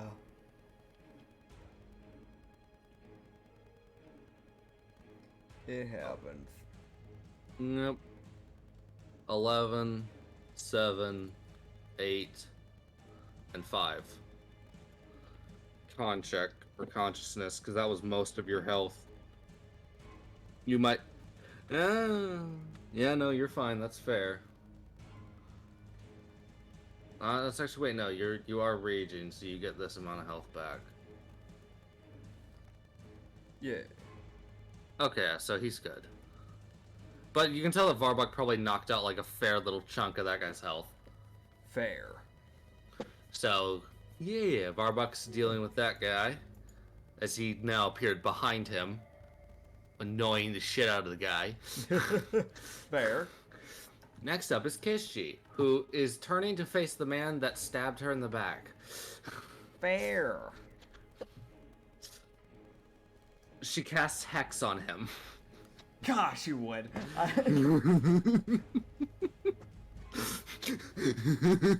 She uses her one spell slot and casts Hex. Fair. And then stabs the man. Oh god. Okay. Yeah, so she attacks him with her longsword. Mm-hmm. She then and kind of slashing the guy Yes. as she deals. Oh, natural 1 of damage. Bruh. No, I refuse. I, as a person, am rolling a dice. Digital dice hate me. And NPCs. Unless they're against us. That canonically, you are correct. Yeah. Yeah, that's better. I like that more. Yeah, she does 10 damage. She slashes this guy for 10 damage. Fair. 10 slashing damage, and then he takes, and I'll have to grab a d6 for this. Yep. Takes a d6 of hex damage. Yeah. Oh boy. Woo. Where the fuck's a d6? There it is. 1. Bruh. It's one. It's just 1 damage. One. 1. Yeah, that's fair. Yep. Yeah, Yep. that's fair. It's fair. Huh? What? What is the cat saying? Use an actual dice. And it rolls just as poorly. Yeah. But digital dice do it more often. Yeah. Digital dice are constantly trying to screw me over. Yeah, as next up is Keela, You got this, Keela. who, oh boy, she looks around. Oh wait, can she spot the ranger? Oh, she can. Okay. You would hear her start playing her flute. Uh-huh. Okay. And then you wouldn't see anything happen. Okay. And then you see 60 feet away, you see a cloud of daggers appear. Like 50 feet away, a cloud of daggers appear. Alania, there's a big red target right where the dude's at now. You might be able to find him. Yeah, it was more that thing of she was shooting so far away, that's what gave her disadvantage. Fair. Because the pistol has limited range. Yes. But that would be Sheila, who she looks over at the guy that swung at Hoji, and she's like, "I like your axe." Psychic damage. Wisdom save, fucker. Inverted Jeez. vicious mockery. It's fucking D6 of psychic damage. Yeah, as Anya puts it, D6 of confusion damage. Yeah, so he takes 3 psychic damage because he's just like, what? Why? Wait. Yeah, so next up is Hoji. So Hoji would straight away. So the person playing Barbuck is still alive, if I remember correctly. Yes, it is a barbarian. He is still alive. How far? He's like 20 feet to the right. Okay, so I have a shot being able to do this. So I'm gonna throw a diseased dart. Actually, no, because he's probably just gonna die, so he won't even get to feel the illness. I want them to suffer if I do it to them. I'm gonna stab the guy in front of me with a diseased dart. Can I do that? Dice Yeah, you can. again. I want to do that. I want to stab the guy with a diseased dart. Give him a random illness. Okay. Does a dirty 19 hit? There's a D4 loose. You lost a D4? Yeah. Yeah. I ain't helping. Uh, I ain't stepping on that one. that's fair. I wasn't expecting help for a D4. I'm more just confused at how it got so far away. So, Yeah, the disease dart. What's your hit? it was a 19. Okay. Yeah? Okay. Yeah. What? I can't see the lighting with this. Okay, so I roll 3 damage. He gets... so that diseased illness chart that I've made only has up to 60.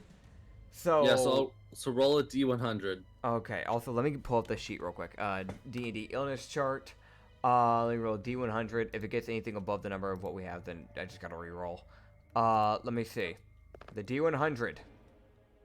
66, that is above what we have. So let me re-roll again. 57. What is 57?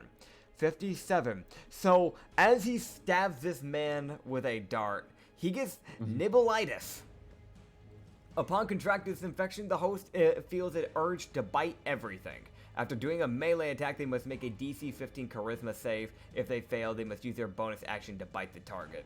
They have proficiency with the attack and it does a D4 of damage. So it just forces people into like, it's like, you're a barbarian and you have like a way better weapon. It's like, well, you're being forced into doing possible D4s now. So it can kind of fuck you over. But it's there. So every time this guy does a melee like attack, he's got to roll a DC 15 charisma save to not bite someone instead of, using his bonus action for something that would be more useful, basically. Oh. Okay. Yes. Asshole. And then with my would that have been a bonus or a main action? That would have been a. It's a bonus action because you're just kind of like stabbing him. Okay. It's like swinging a dagger. Alright. So yeah, so I pull up my marrow drinker and then just slash him while two-handing it. Just kind of spin it out and just slash. Cool. Yeah. And I'm gonna go and roll. 16 to hit. That'll hit. Pog. And it does 8 damage. They are. Alright, what about that extra D8 of necrotic? Yeah, let me see. The extra D8 necrotic, and we get an extra 5 of necrotic. Wow. Yes. 13 damage to the poor bastard Yes. who's been nickeled. Yeah. That's the end of my turn because I only have 1 attack per action. Yeah, and then there is the Great Axe Man. Yes. Takes a swing at Varbuck. He misses. He takes another swing. Okay. He does manage to hit Varbuck, as he kind of does an upper, he swings to the side, misses Varbuck, and then as he basically puts his axe down and basically kind of uppercuts with the axe. Okay. He essentially up slashes the right side of Varbuck. Gotcha. So he does a D12 plus 5 All right. because strength. He does 9 damage. Varbuck is annoyed. Fair. Stab it. Oh boy. As next up would be the battle axe guy who attacked Kishji. Okay. Takes a swing. Mm-hmm. Okay, is she able to do? We should. You would see him start to swing. You would see her put her blade in between the axe and the axe handle and the blade, Yeah. and essentially prevent the axe from being able to move forward all too much. Okay. So essentially, in a sort of way, she does a backwards parry. Yeah. How annoyed are you? He's very annoyed. Fair. Battle axe man. He swings at Hoji and misses. Woo. Get wrecked. He bites Hoji. Okay, so does he hit Hoji in the process of biting him? Did he actually manage to hit? Yes. Okay, so I'm gonna cast as a reaction Hellish Rebuke, Dex save of 13. Wow. Yes. He'll either take full damage or half damage. But 3d10 of fire damage. He takes full because he is technically in a weird grapple. Fair enough. 13 fire damage. Because he is wonderful. Yes. To this poor bastard who's been nickeled. Yeah, I don't know what you mean by that, but yeah. Nickolitis. Oh yeah, Nicola. Yeah, okay, I get what you mean now. Gotcha. My man. It's nibbleitis, man. It's nibbleitis. Then why are you saying nickel? No, I heard nickel. That's No. legit what I heard. No, it's nibbleitis because it makes you nibble, bite on people. Okay. Yeah. Yeah. I didn't hear that. I heard nickel. No. Discord made you say nickel. I was like, okay, I guess it's called nickel. No. I don't know what the fuck that's on about, but whatever. I'm gonna go with it. No, Discord's a bitch ass motherfucker. Nobody loves me. Sorry. Yeah, no, Discord's being funky. Man. Yeah. But yeah, does that bite roll off of strength, or does it literally only do a D4? I'll double check. They have proficiency with attack. It just does a D4. It just does a D4. I'd say you could probably add on strength because you are adding on the strength of someone's jaw.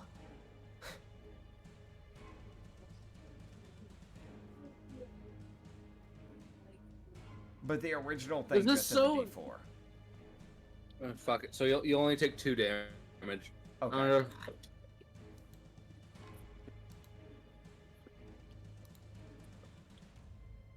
Yee. Yeah. And then who's next? The ranger. Yes. Okay. Let me roll. There, you would see an arrow whistle by, and it would. Ooh, food. Yes. I got food. Woo.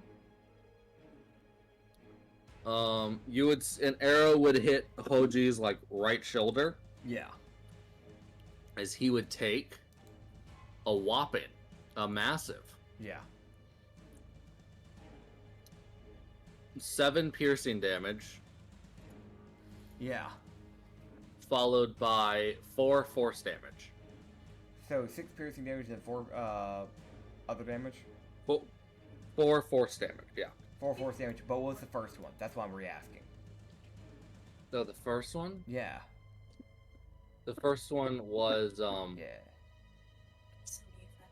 I did. It was a D10. It was 4 force damage, and then it was 6 piercing damage. 6. Okay, gotcha. Gotcha. Alright, that's what I needed to know.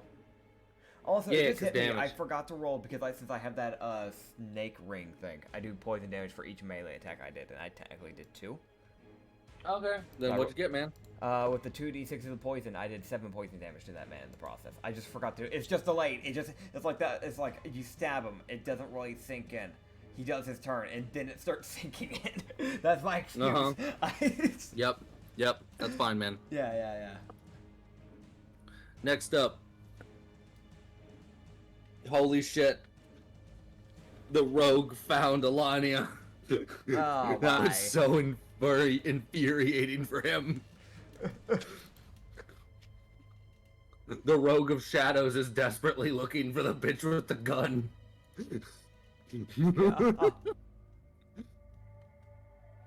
Sad.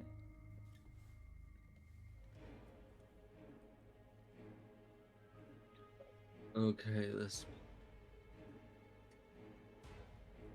as Alania, you would hear her like kind of yelp as she gets stabbed by 2 separate daggers. As she would take a pretty substantial chunk of damage. Yeah. Because that was a rogue that managed to get off a sneak attack. Yeah. And it rolled really well on his knives. Okay. As Alania react, she knows where he is now. Uh-huh. Gunshot. Yup.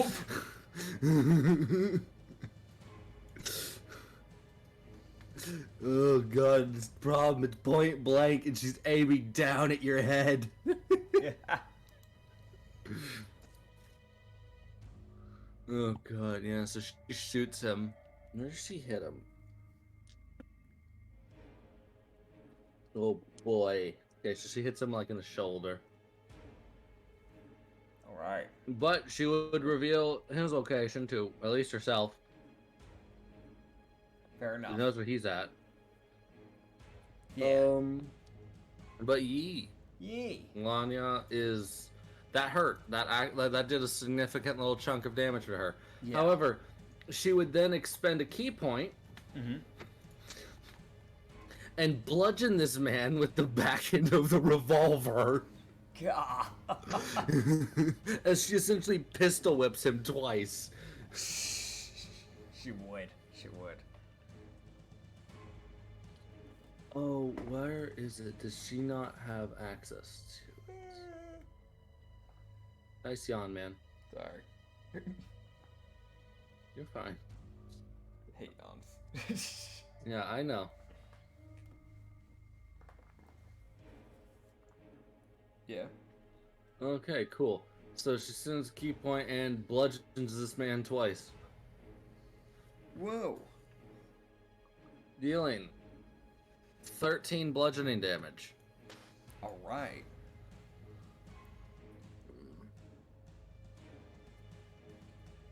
Con check. Okay. Well.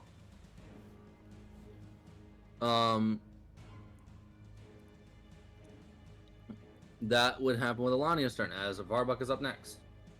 Yeah. She essentially, as she shot and pistol whipped the fucking Um, the rogue twice. Yeah. As Varbuck takes a swing with his knives or swords after stepping. Yes.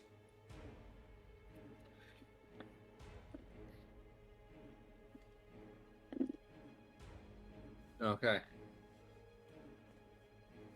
Stabby. Stabby. Stab.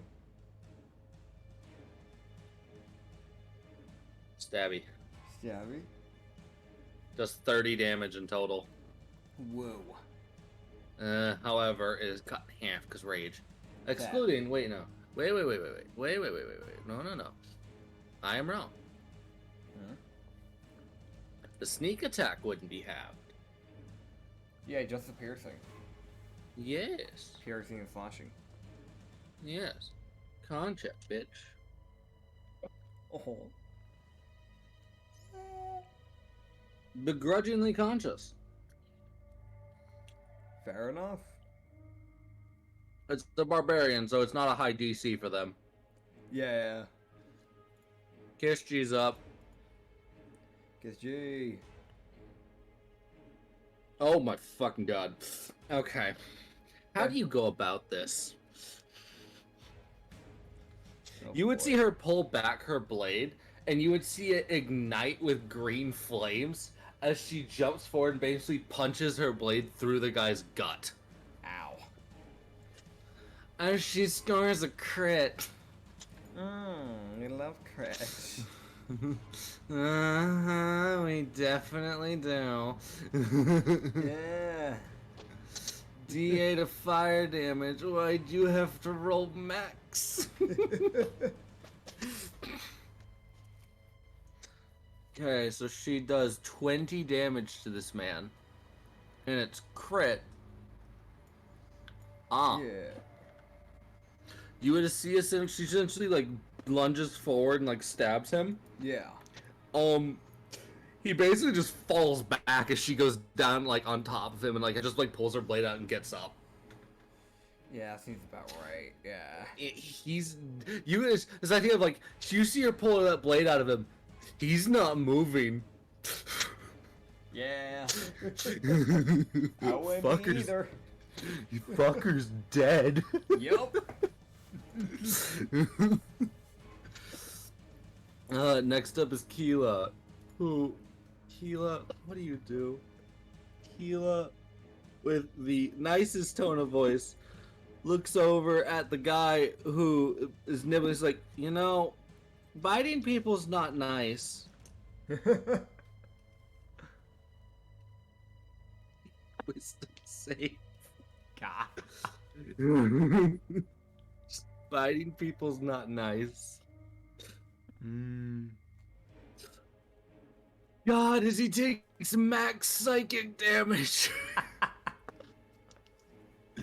Oh my god, as he's reduced. As you see him kind of sitting on, what? And then fall over.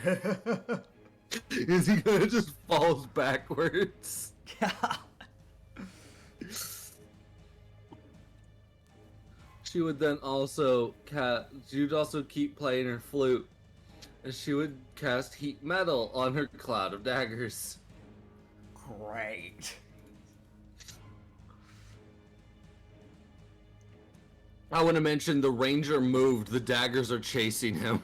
But he still took the damage because he can't get away from it. Nope. So he takes 22 damage. Is he alive? Yes. Great. And it gets to my turn now, right? Uh-huh. He's like, you see him like darting across the road, so you can actually see him. Great. Okay. How far away am I from him now? About 50 feet, because Still he's darting 50. like side. Yeah, he hasn't Okay. moved forward. He's Okay. just trying to get out of the daggers. It's one of Fair. the. He was forced to move. Fair. Well, he's gonna have a fun time now. Because here's what I'm gonna do. I'm gonna also cast my version of Cloud of Daggers on him to chase him God. around. doing. No. There's no to hit with Cloud of Daggers. Nine piercing damage, slashing damage. Sorry. As he now has 2 Clouds of Daggers chasing him, and if you think he can get away, think again, because I'm going to use Tilt Touch to try and grab his ankles as necrotic skeleton hands come out of the ground to grab him and hopefully hold him down. Okay. With 14 plus 5 to hit. Yeah. That hit. And doing 8 necrotic damage.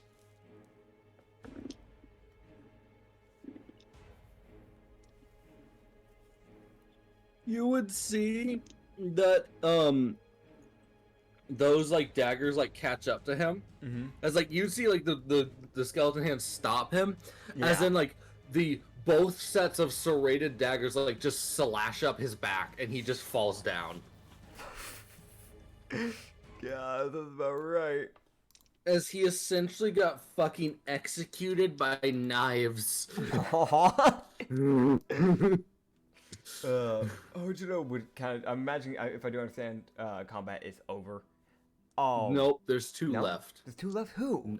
I turned off The combat great- music. Combat never ended, guys. Music's back on. Who's alive? The Great X guy and the daggers. The daggers. I The thought rogue. I thought the rogue. The rogue's unconscious. The barbarian is still alive. Oh, okay. So okay, but the barbarian's the only one that's actually still in the fight. Okay. Yes. That's why I was he's like still conscious. 2. Okay. Okay. Yeah. So it's still Technically, the barbarian, though. I just have labeled what their weapons are, so I actually know what dice to roll. Fair enough. But you know the rogue with 2 daggers is unconscious, but he's technically alive. Fair. He's bleeding, but he's alive. Fair. The Great X guy did not fall unconscious, so he's gonna take one final set of swings at Varbuck. Fair enough. However, you guys can see that he is actually rolling with disadvantage due to his health actually degrading rapidly because of the amount of stabs he's taken. Yeah. So he will manage to hit Varbuck once, All right. as he does 9 slashing damage before kind of falling to a knee, Yeah. and Varbuck stabs him in the neck.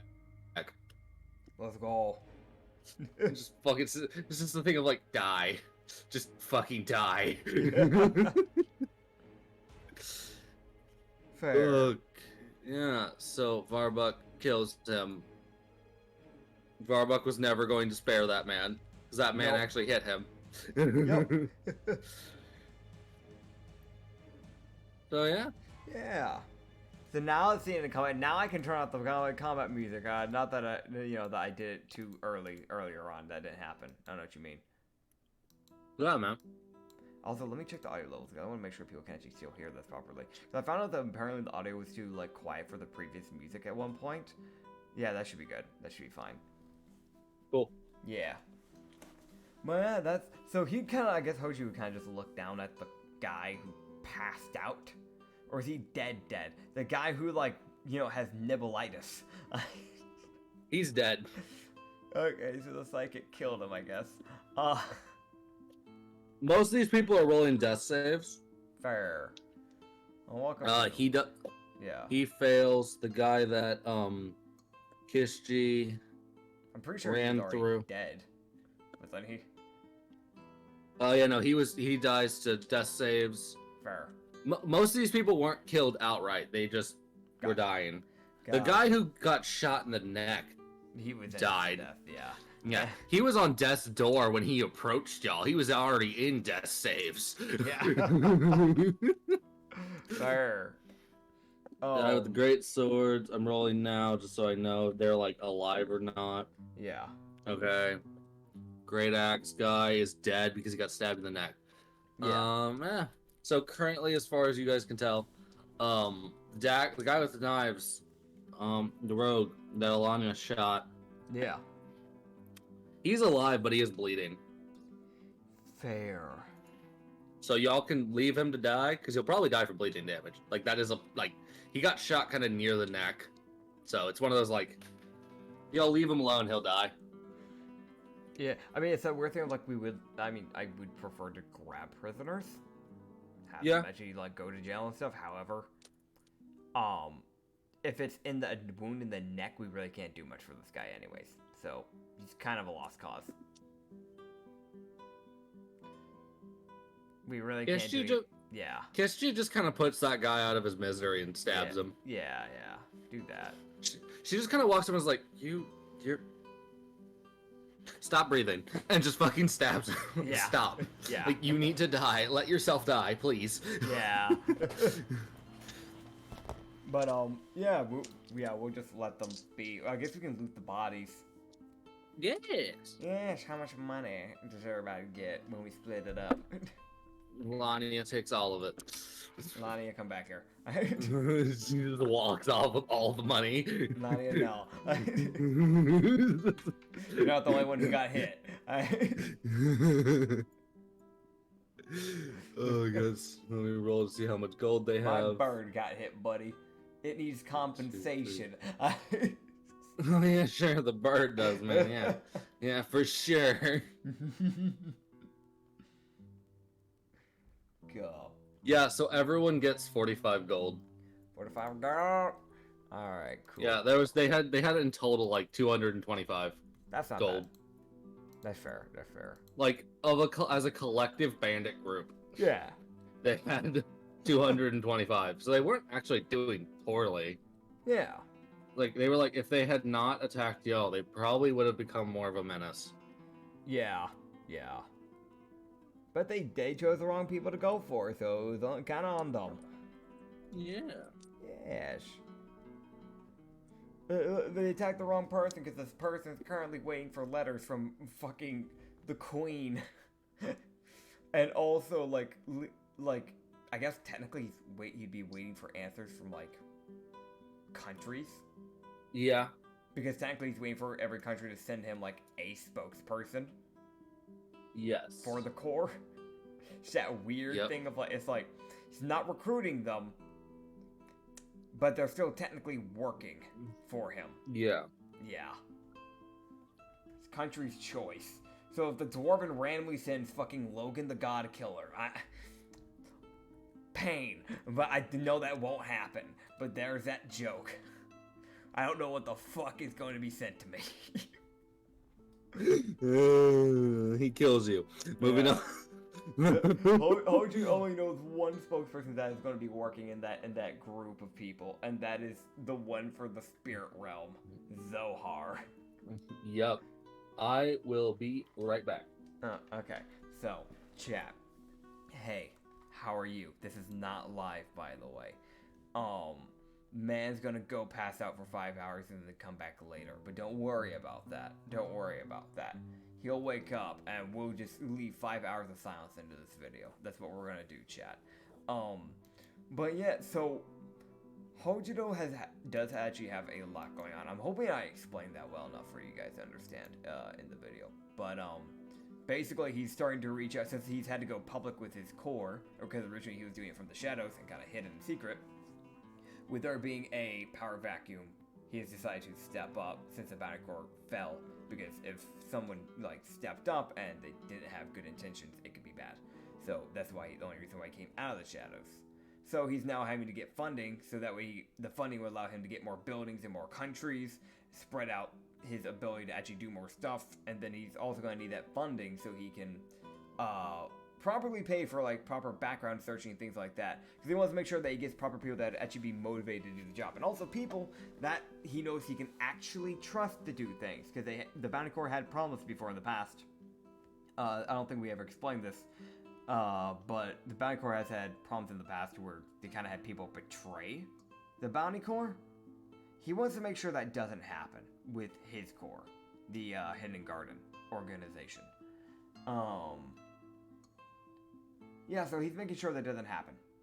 He's making sure that the people that they get are people that aren't gonna do the fuck-ups that the Bounty Corps had constant problems of. The Bounty Corps also had the problems of people picking their missions. They don't get to pick their missions. They get given their missions in this corps. Because the way he sees it is that if you're picking your missions, you're only going to pick things that are going to be easy. There's a lot of powerful people. There's a lot of people that were powerful in the Bounty Corps that kind of just didn't do their they didn't handle things that they could have handled. They picked easy jobs that were going to be easy for them rather than jobs that that someone needed to handle, and they were just neglecting to actually go and do it because they didn't want to.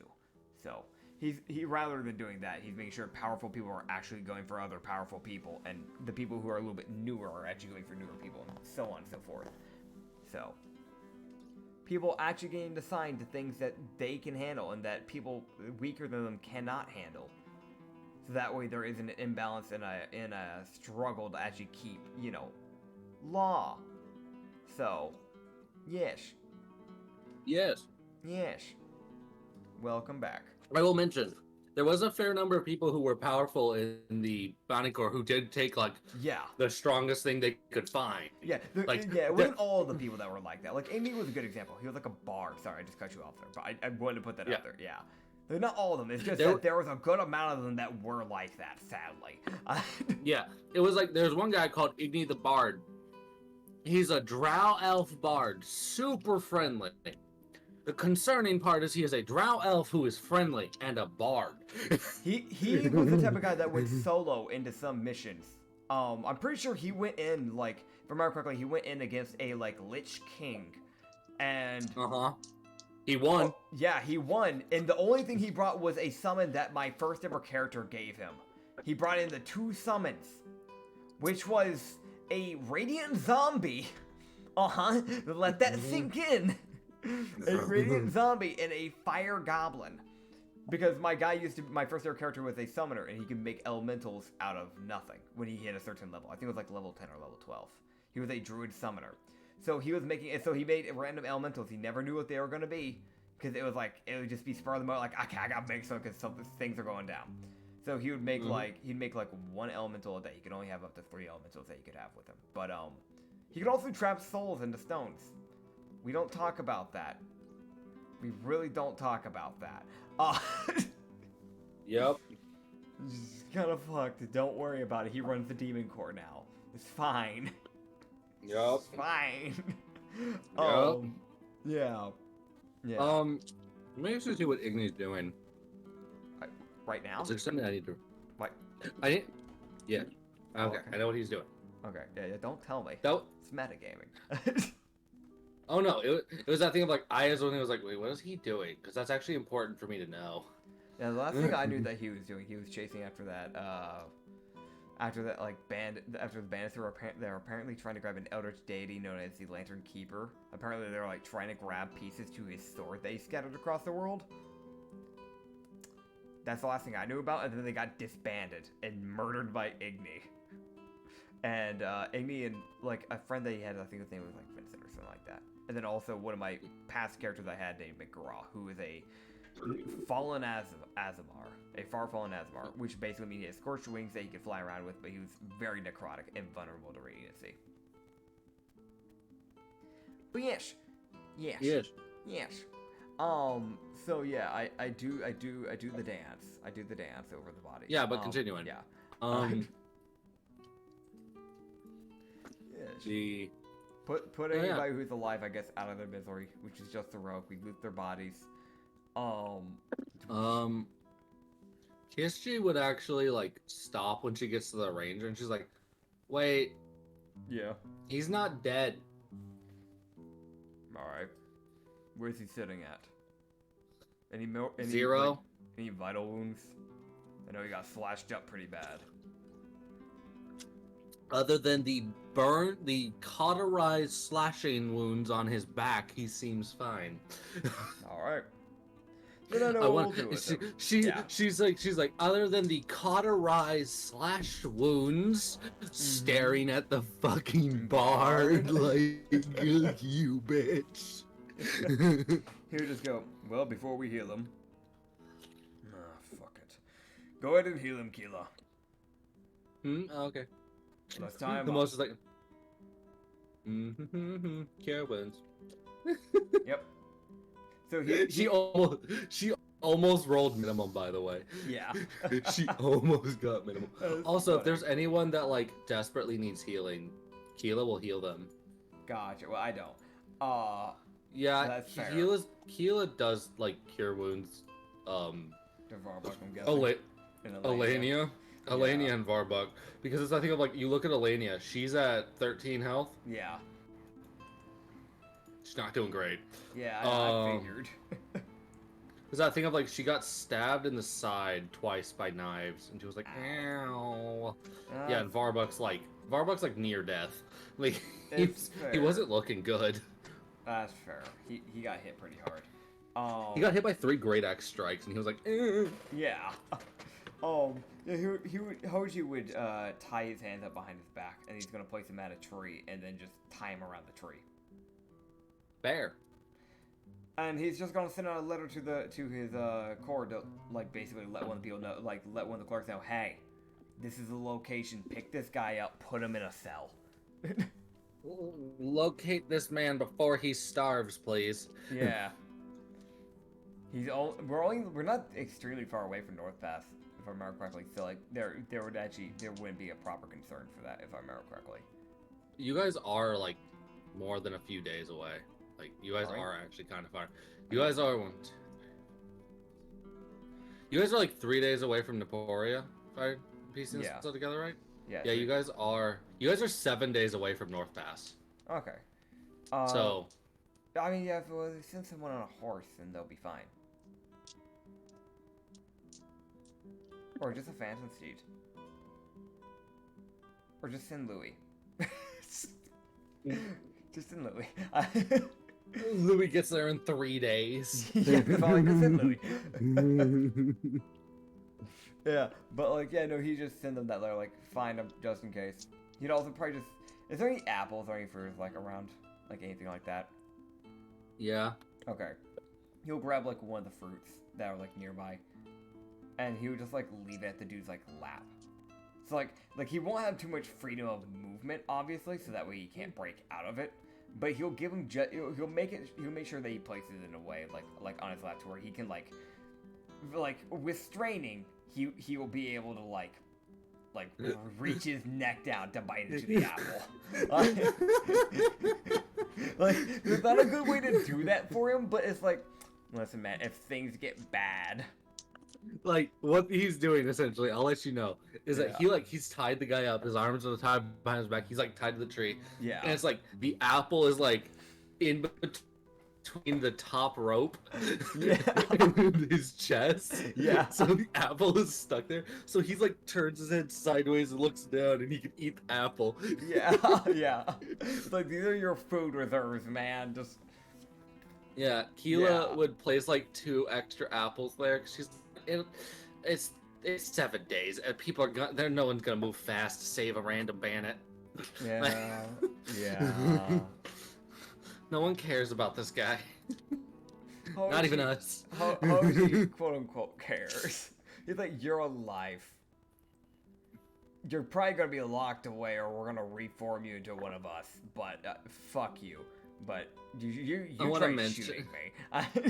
I want to mention it seems like Hoji's like, you're alive, and Varbuck is just mumbling, I can undo that. I can make that go away real fast. Knock it off. I would never hurt him. Just squints at him. Fucking thinks back to the 10 people that he has murdered. And the one bitch that he bonked and almost drowned to death. Yup. We're gonna continue traveling because we still have a night's travel to cover, but like, gosh damn. We're like, what, a day away right now from, Yeah. Yeah. Yeah. So we should be approaching by the next night, correct? Yeah. Ooh. At some point. Yes. Well, yay. Okay. Okay. So. So. How's the day go? It was pretty good. How about you? Oh, also, yeah, XP. Yeah. EXP, yeah.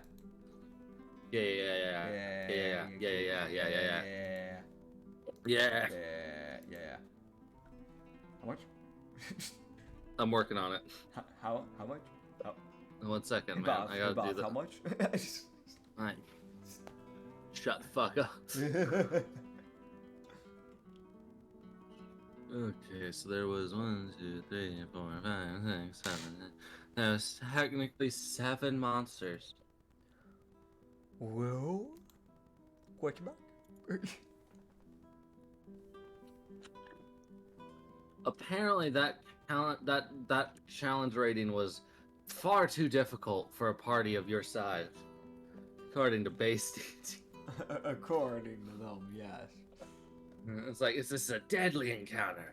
It's far too strong for them. Gosh.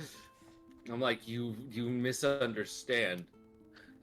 There's a motherfucker that can one-shot people. Yep. You know what's funny is that he doesn't even have any homebrew stuff. Like that, we're using base D&D stuff for him. The only thing that's homebrew that he used in that fight was his bite. And he only did that once. Like... Uh-huh. He did it twice. He bit twice. Yeah, oh yeah. Okay. He bit the guy twice. Oh, okay. Yeah, so every person would get 630 XP. Alright. I'm getting there almost halfway to level 5. Woo. You also really haven't gotten that many fights. You guys have handled most things with, like, conversate. Yeah. Well, it's that weird thing. It's like, well, it makes no sense to kill someone if that person is actually a good person. Yep. Because there's another thing that Hojiro has I'm pretty sure has talked about at some point, but he hated the fact that the bounty corps immediately would often go to straight up killing, like no matter what it was. There was never a talk. It was very rare when you ran into a bounty corps party that actually chatted with the enemy to try and talk them down before killing, which in his eyes is barbaric.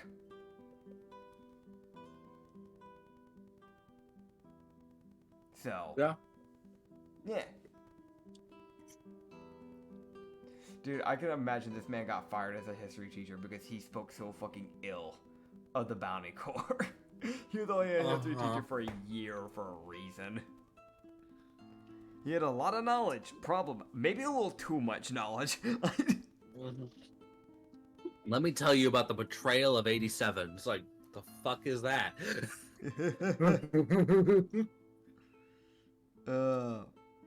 Fucking the other history majors are sitting there like, wait, what? Yeah. It's like, oh, you haven't heard. Shows how well you actually pay attention to history. It's like, wait! He would know that really random shit that nobody talks about. I'm gonna be real. He's that guy that 100% looked at all the obscure stuff that people didn't pay attention to. They got like swept under the rug.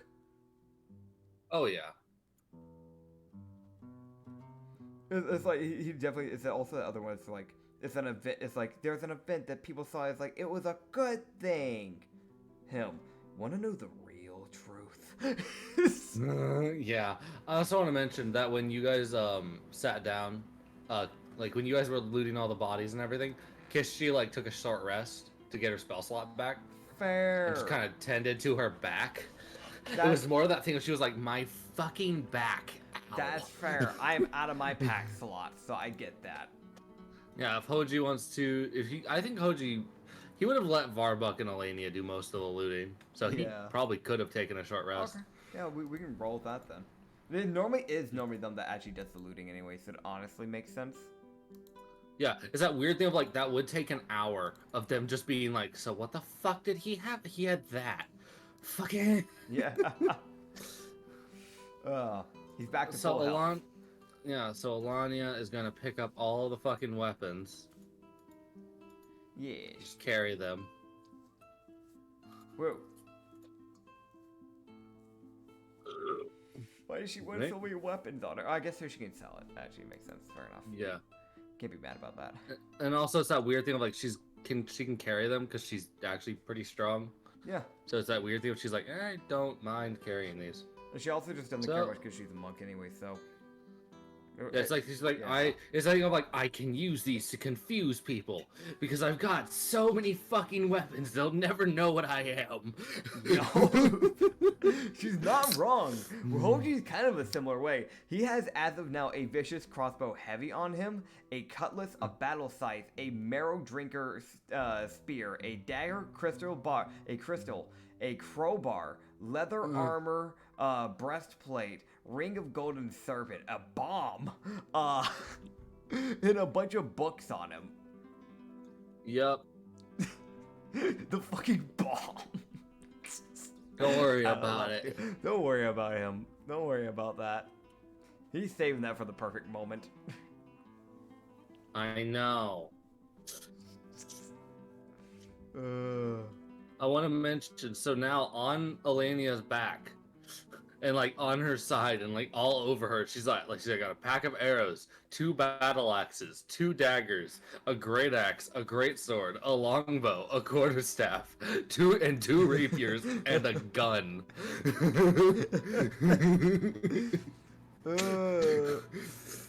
yeah, they really won't know what she is.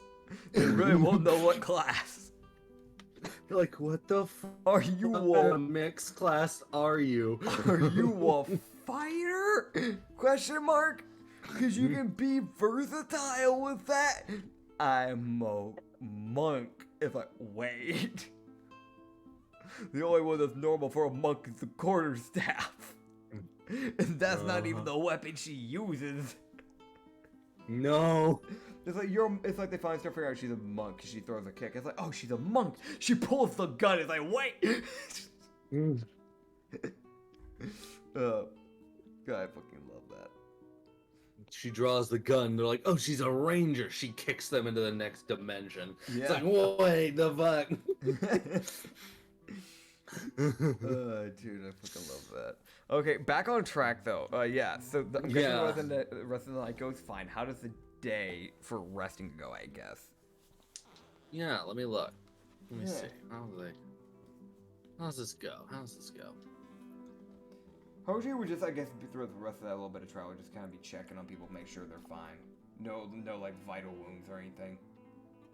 Yeah, the worst one, like, kind of unironically, was the, like, Varbok got pretty beat up by the great axes, Yeah. but Kishji's, like, she just basically took a great axe, like a battle axe to the back, and just Yeah. kind of had to keep dealing with that. Yeah, that's So- why I'm checking on that, because I'm like, if that hit the spine. Yeah, it was, I think, it was like a couple inches to the right, so he almost hit her spine. It was, I think, like, that was almost really bad. Yeah. Yeah, if that had been a crit, that would have been probably on the spine, and she had a shot of being paralyzed. Yeah. That's why I was like, that's not good. That's no good. You know, there's the thing of, like, she just kind of sat down and, like, dealt with her back. Like, the thing of, like, she was, like, doing, like, behind the back, like, lightly, like, cleaning the wound. Yeah. So she wasn't really having to deal with it. It was, I think, she couldn't having to kind of do it blind. Discord decided to cut a bit of your audio off. What you mean, man? So what was that last What'd thing you miss? said? What'd you last hear? She was like lightly cleaning up her back, and then yeah. Yeah, so it was, I think, if she couldn't see what she was doing, but she was like, she knew what she was doing. And if someone had like 2 different mirrors, then she could have used the mirrors, but Yeah. she wasn't too worried about it. Like Hoji just kind of look to her and go, well, if you're willing, you can have Kila help you out, or Alania. I don't feel like Varbok or I should be the ones helping you with that, but Like, yeah, Alania would like lightly help her. Also, Fair. it's that weird thing of Keela walks over and she has like a folding mirror. yeah. And you would also find out that Kishji does have a mirror. So like the folding mirror is used to show her back. The steel mirror that Kishji has is used to see that one. So it actually lets her actually see the fucking wound. She's like, oh, that's a lot less bad than it feels. Great. Yeah. Like, you just hear her say, great, it looks nowhere near as bad as it feels. It's like, wait, hold on. Like she's being positive, but Yeah.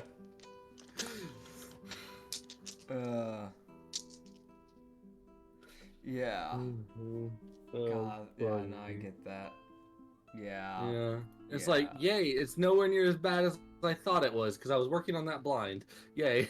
Yeah. Well, it's not as bad as I thought it was. That's a good thing.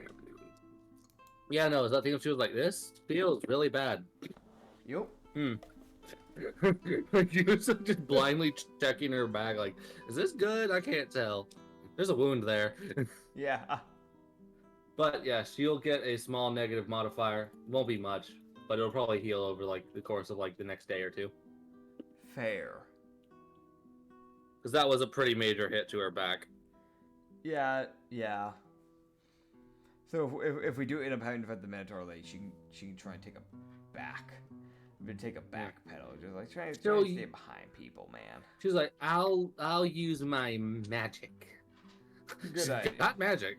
Yeah. She's like, I'll use Witch's Bolt and Eldritch Blast. I'll do some tanking. You just do your thing. Yeah. I'll fist fight the Minotaur. You will lose. I know, but I will die trying.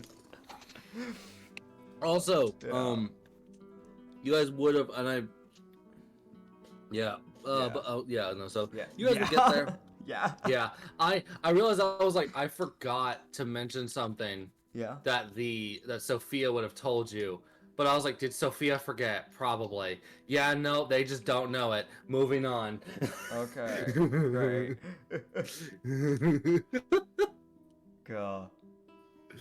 At least you know that this lady.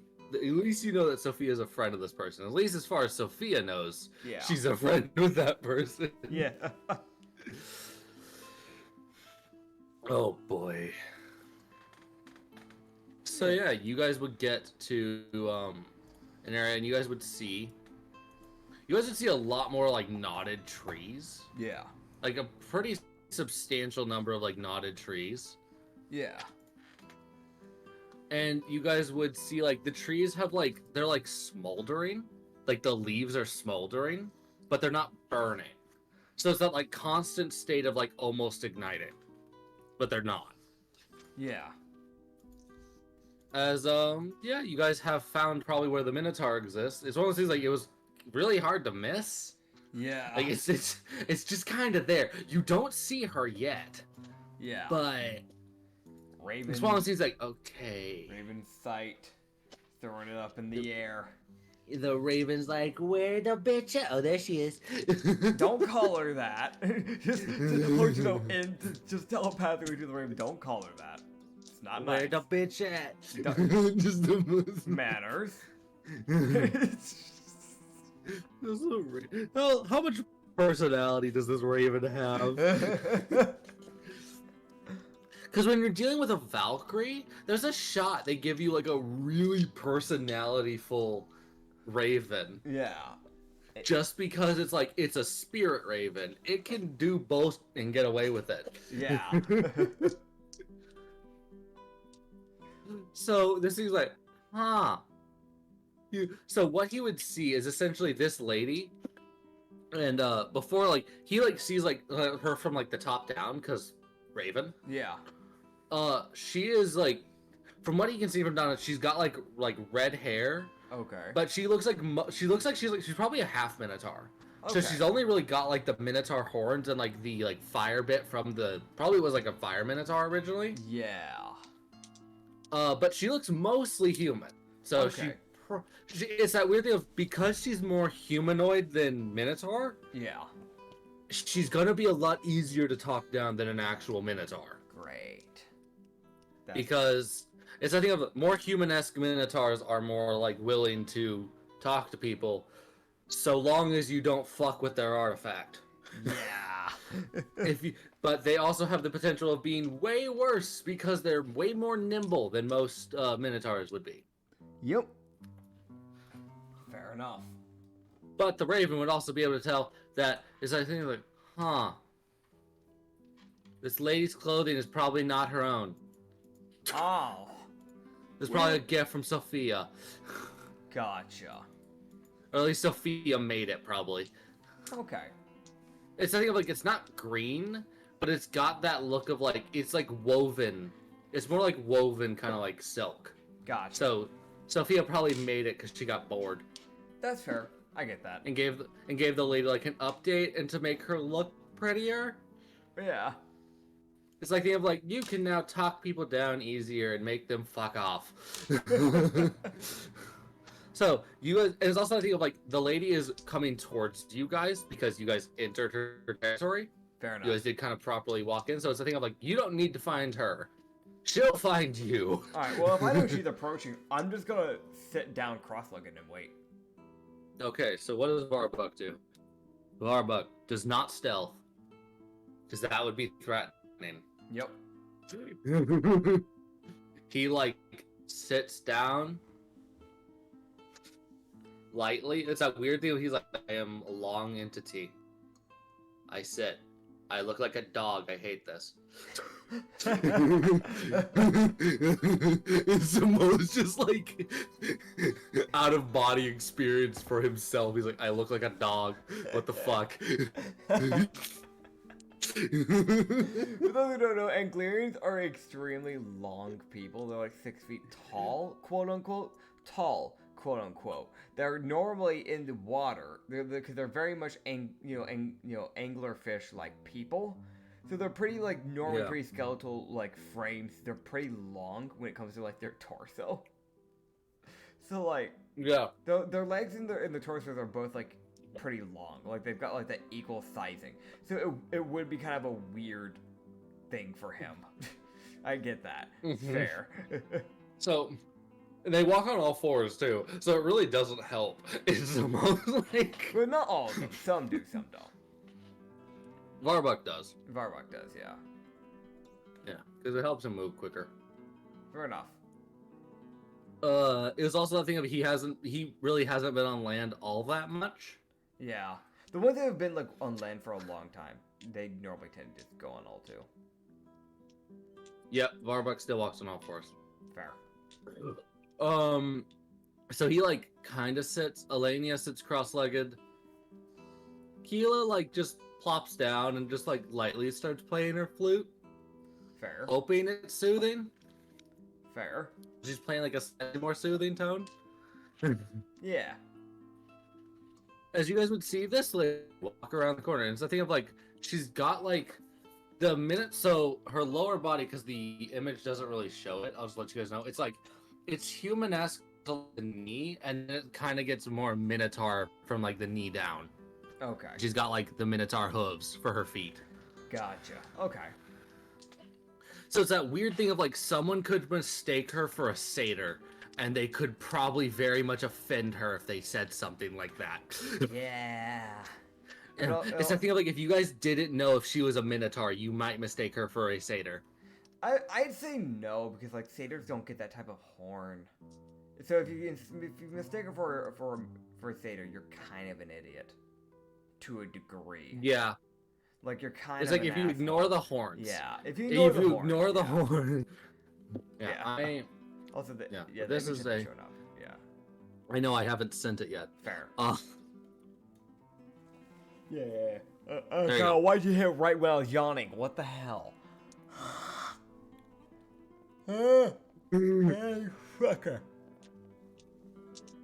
Fucking, I hate that. Okay, so the picture that I'm currently looking at for this character, again, very, very, very pale, very pale person.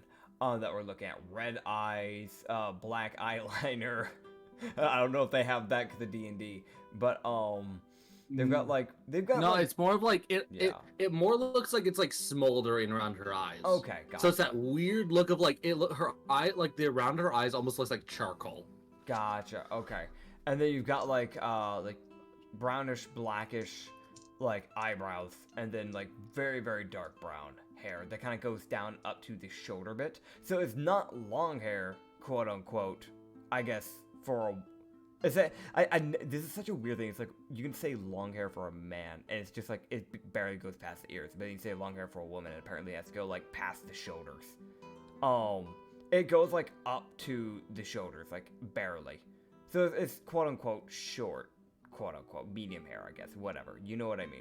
But like Yeah. it's like brushed mainly out of the way, like dividing in between two ways. So none of it really just like in front of your eyes or anything of sorts. You have like black charcoal, like Minotaur horns. As you said before, it's like woven like I guess silk by the looks of it, but it's like a darkish, murky green, like grayish type of like color for this like shirt dress that you want to call it. But it has an open bit so that you can see like inner cleavage, if that makes sense. But then the rest of it's pretty like non-revealing overall though. Like a brownish belt that goes around the waist, probably keeping it intact properly. And then like a red amulet that goes like around the neck. It's an amulet, necklace of sorts. So yeah. Yes. Yes. And I've already described her lower body for you guys. Yes. So yeah. Yes. Because it doesn't exist in the image, so I had to actually say it. Fair enough. Yeah. And like her lower body just does go down to like almost her knees, not quite, but almost there. Fair. It's that thing of like it is supposed to be slightly nicer, so if she ever can leave where she's at, Yeah. she doesn't look decrepit. Fair. She would kind of walk towards you guys and stop about like 10 feet away. Yeah. And so I think if she's looking, like, she's seeing a bunch of people who are just sitting there. So she's like, okay, y'all aren't hostile, probably. Like, Yeah. that's kind of the look she has as she's looking at you guys. Yeah. He would, Hojiro would just kind of, like, bring out, like, I'm imagining he never carries food on him, obviously. He'd have to have, like, rations and things for traveling. So, like, what type of food does he have with him? Okay. Like, he strikes me as the type of guy that would carry an apple. But, like, what else? Dude, it's the most just like he's the most cliche asshole in a movie. No, who don't just do eats this. an asshole. He just Apples eats an are apple. good. But you know what I mean, though. There's that cliche of how to Yeah. make someone look like an asshole. Have them eat an Yeah. apple on screen. Yeah. I hate that trope, man. I like apples. But to be fair, it always has to be a red apple. That's the thing. It always has to be like a red delicious apple. That's always the thing. It's a golden delicious. That's always what it is. It's always Actually, I that or- see a lot of green. I've apples. never seen it I with see a green green apples, too. apple. I've never seen it get used for a green apple. Mhm. What? I've seen it be used with a green apple. I think it Don't was. stain the was name of the Granny Smith. My My favorite. I've seen it been used with a green apple. I'm I've so- only seen it once. Yeah. I've only seen it once. Okay. Well, that one director was just a really bad director. We don't care about that director. No, that one character in multiple movies ate green apples. Okay, so it was a series of movies then. Yeah, but it was the Okay. same character that did it. Yeah. Well, that one character was horribly made. He's actually one of the best. Like, ironically. What the hell? No. I digress. No, well, you're wrong. Moving on. I'm right. I'm always right. No. Don't fucking believe that shit. If someone says they're right, they're fucking lying. It's like that person that says, "Oh, I'm perfect," and then they lied about being perfect. It's like, uh-huh. Sure you are, buddy. Man, that's fair. Okay, so what else does he have on him? What other foods does he have on him besides just apple? Oh, yeah. Yeah. Yeah, so he's got like 75 green apples. And... Bro.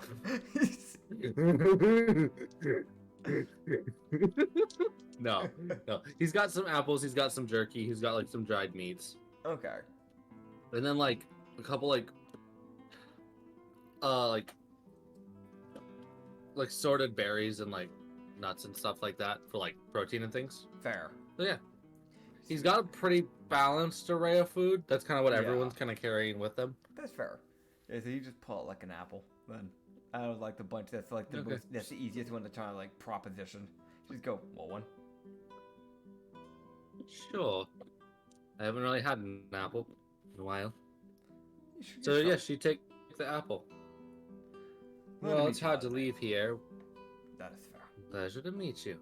Enma, by the way. So, pleasure to meet you, Enma. My name is. Let me grab it. All She right, there says it that is. out loud. She's like, let me grab it. It's like, what do you mean? Wait, huh? Who are you talking to? Yeah, I break the fourth wall, bitch.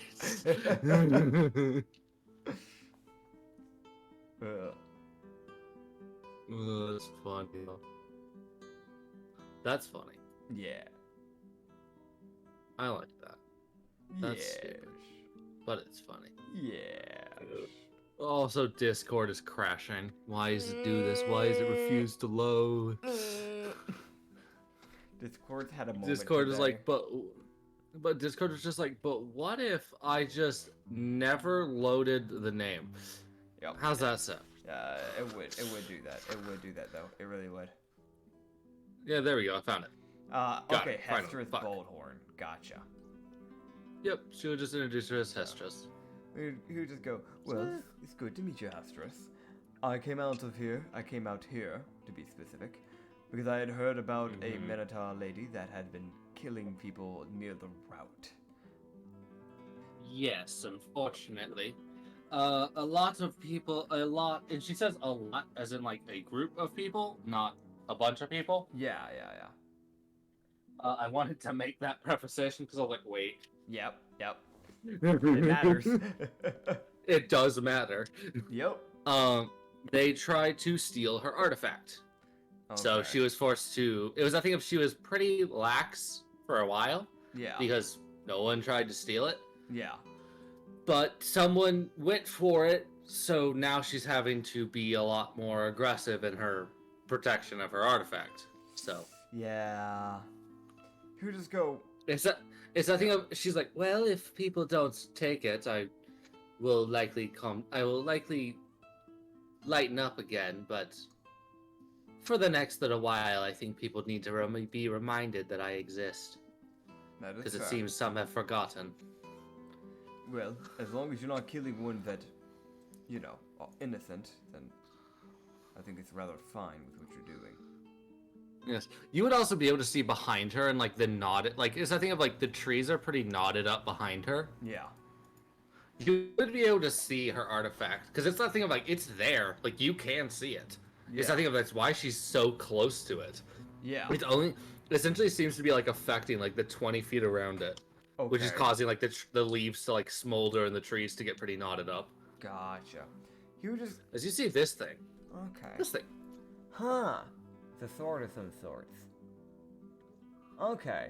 So it's like on a Trump, for those who don't know. It's like on Trump? Fucking Donald Trump got assassinated. It's a trunk. Like a trunk pedestal that's like has like a flaming sword. You're like basically hovering over it. Is emitting a bright light as well. So. Yep. Yes. Yep. And it's got surrounded by knotted trees. Yeah. For those curious, the trees are Sakura trees. It's just Yes. dynasty. Yes. He would just go. I'm guessing most Minotaurs obviously watch over artifacts. Is it an evil artifact? Is it something that I need to be keeping an eye on as well in the process? I It's work a, for a corps, so this is me trying to get an idea of whether or not I need to be sending people to help you with this. understandable. It as itself is not evil, but it can drive people to do evil things. Okay. It's like thinking of like if someone has the way she explains it is if someone is like pretty good like hearted and like has good intentions, Yeah. the sword won't really fuck with them Yeah. as much. Yeah. But if someone has like kind of cracks in their morality, yeah. the sword can exploit that and make them do things that are far worse than they would ever Go think for it. possible. Yeah. That's fair. Yep. So he would just go, well, I know what I will do then. If you ever have any more problems, feel free to contact the Hidden Garden. Send out a letter. We'll send some people out to help you. Besides that, I don't really think I need to take What? any extra actions because, quite frankly, your stuff is justified. On top of that, I'll deal with that with the press. The press will know that, not to be trifling Wonderful. with this, because it is obvious that some people have Yes. forgotten. And lastly, I will try and contact the Emperor, see if we can get a route that goes a little bit, see if we can get the route kind of paved somewhat, to go a little bit more around your territory. So that way, it isn't completely out in the open to the degree where people will just walk by it and see it, because that might be a problem. Yeah.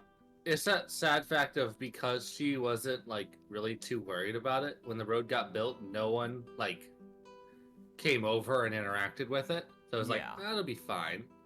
But now people are like, but what if I got curious? And it's like, Yeah. stop. Yeah. He would just look to Alania and just go, Alania, if you would do me Hmm. a favor, Okay. we just start writing out that letter to the Corps, letting them know that she's off the list. Okay. And should she ever need assistance, send it immediately. Do not hesitate. Understood. She gets to writing. Yep. And he would just go, once I get to my next short rest, the next place that I'll be stopping, I'll write out the letter to the king or to the emperor, and we'll have this sorted out. I do apologize Yes. for the inconvenience, and I'm sorry that your artifact got stolen. Do you know what it was? I'm imagining you would, since you were the one guarding it. We might be able to. Well, track it down. was a. Well, luckily, so the thing of the artifact is there. Okay. So she managed to get it back. So from what she was saying, it was a tiefling that grabbed it, and she chucked fire into his back, killing Gotcha. him. Okay. And then the party that tiefling was with took offense to that, so she had to kill them too. Yeah. Yeah. She would just go. It was that sad fact of like, Yeah. I killed the tiefling that took my artifact, and his friends took offense to that and tried to kill me. They found that a lot harder than they thought it would be. I understand. I wasn't too sure if the actual group had gotten around with the second artifact, or if it was just the one artifact that you're protecting. I am only protecting this one, Understood. Well, thankfully. I don't want to waste your time. We will have this dealt with as soon as possible, and we will be on our way. But it was a pleasure meeting Wonders. you, Miss Hestress. And again, if you ever need me, or if you ever need the Corps, Yes. you can either send a letter out to Enma or the others. Wonderful. Well, if you all ever need my help, I can help. It's the thing of like she herself can wield the artifact Yeah. because she is pretty good-hearted. So it's nothing of if you give her a good enough reason where she like actually should like she's like I'm gonna help. Yeah.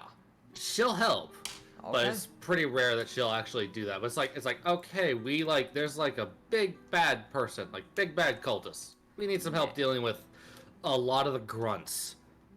Bring in the Minotaur woman who chucks fireballs. Yep. Fire Minotaur human. Dude, I hate trying to spell Minotaur. It's such a hard thing to spell. Man, that's just me, but I always struggle with that word. There we go. Finally. It was like wrong, and then like you know how like Where your hand was. you like how like when you misspell it, it puts that red Yeah. line underneath it. I retyped Mhm. that 3 times, and I kept seeing the red line. I was like, I'm gonna fight someone. Just right click. You me? The red line, if you right click, it brings up the autocorrect. I never knew that. Hey, I was never taught that in like any of my typing classes or anything. And I've never right-clicked a letter, like any writing before. I never had a need for that. So I never learned. Oh. Okay.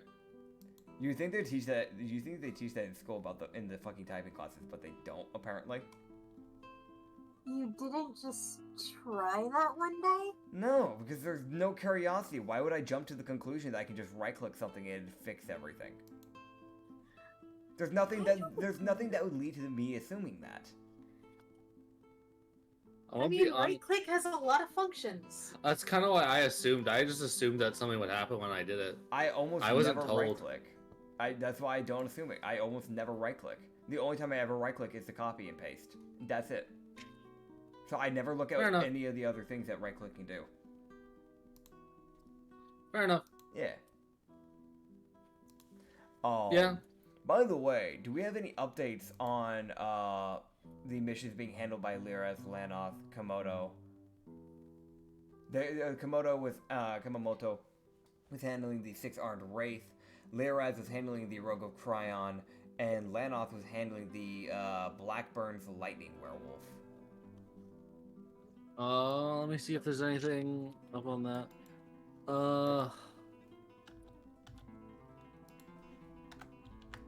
Lanoth and the False Wendigo are dealing with the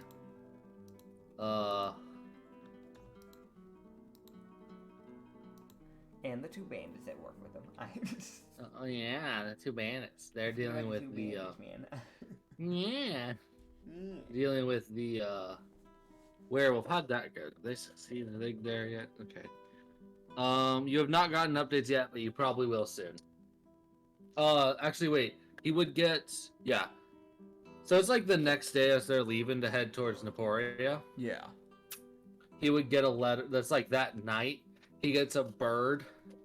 Yeah. That like the bird lands, gives him his thing, stares blankly forward with that expression of, "Why are you friends with this creature that gave me this letter?" And then flies off.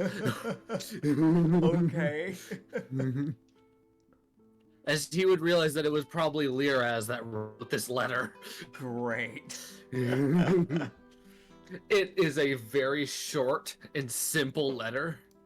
I'm guessing it just says confirmed or just some bullshit.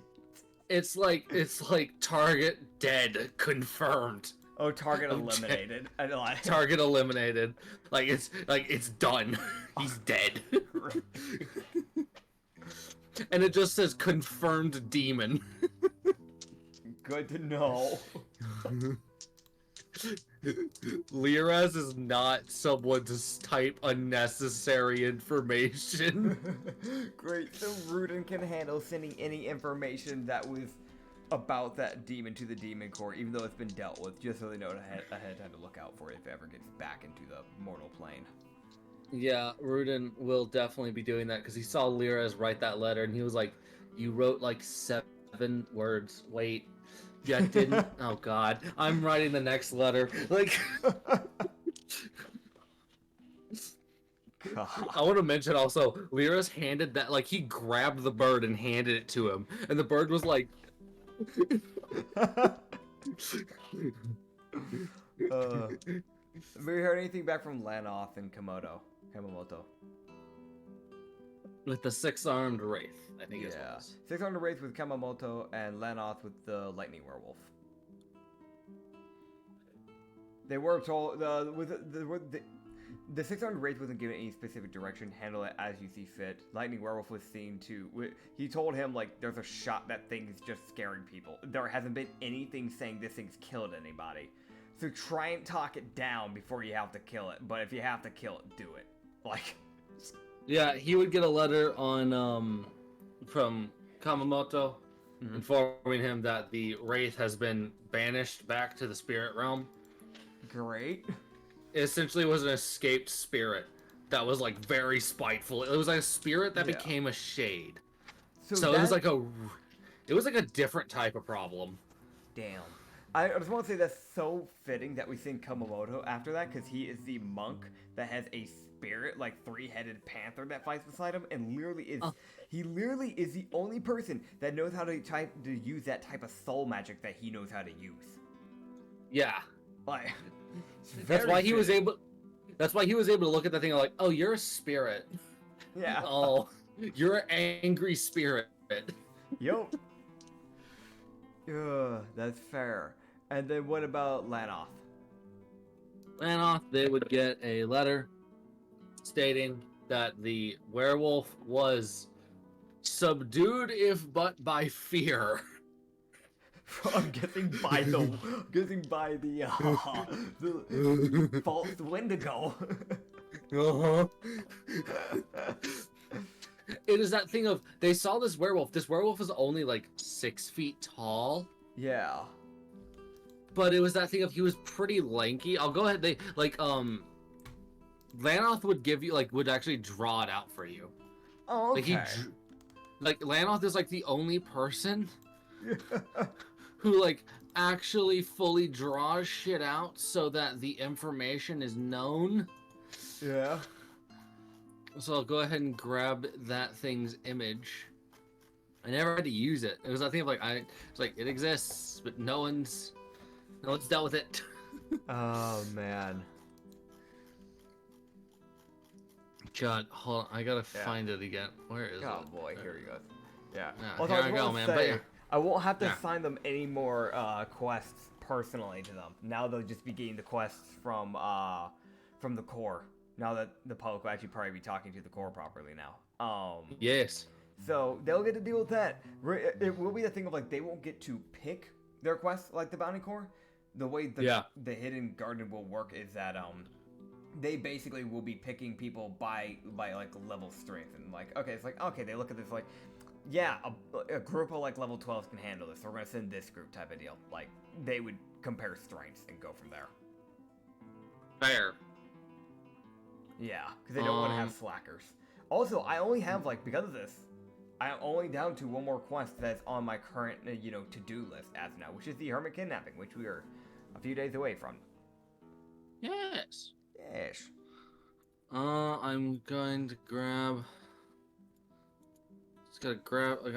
God damn it! Yeah. It's poofed again. Yeah. Another image is poofed.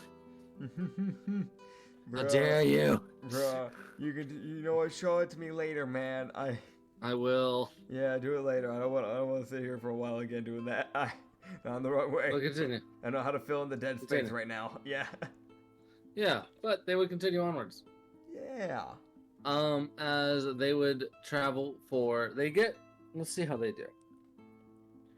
Okay. That night goes by peacefully. Okay, they actually would get to the town safely. Whoa. Yes, woo. Whoa. They would get to Naporia with safety. Is there a library? Yes. I'm going to the library. I know it's night, but I'm going to the library. Okay, it's open. Yay. And the others can go do whatever they want. Like, we're in town. They can go recon if they want to, get some more missions for themselves. Or they can just go relax. Yeah, most of them are gonna go relax, I'm gonna be honest. Even Varbug's like, I'm gonna take a break. Yeah, it's fair. Like, I know. He's Yeah, I know KSG definitely should. She got chopped up in the back. Yeah. Kishji's gonna go relax. Varbuk's gonna go relax. Elenia's like, I'm gonna exist. Keela's like, I'm gonna go talk to a barkeep. Woo. Don't get drunk. I would never. He squints at her. She walks off with confidence. He uses that telepathic signal and just goes, I met you when you were drunk. Don't forget that. She's like, I don't get drunk. You're lying. And he walks away. Fucking lying bitch. Yeah. But yeah, he's gonna go to that library, man. Yeah. I've so got some grab digging that. to do. Yeah. Because I have a very specific thing I wanted to try and look out for. Oh, what's that? I think I've mentioned this before to you Probably. DMs. But I want to go and look for any history books in this library that might contain things that haven't been handled. Because it is common where things have been talked about in a book, in history books, Yeah. in a world like this, and then things not have been dealt with. So there could still be Yeah. problems that are still around that books are actually covering and aren't being talked about in the public. because the less known the author, the less it's going to be talked about. If a very well-known author talked about something, obviously, right? Then it would be dealt with already, because people have read about it. So he's going to look for names that are obscure. Or just unnamed, like there's no author. Yeah, either like unnamed, anonymous, and obscure authors. Yeah. Yes. That's Wonderful. the plan. Cool. So they would travel into the he would travel in there, and I will grab the librarian. Yes. Oh boy, where the fuck did that go?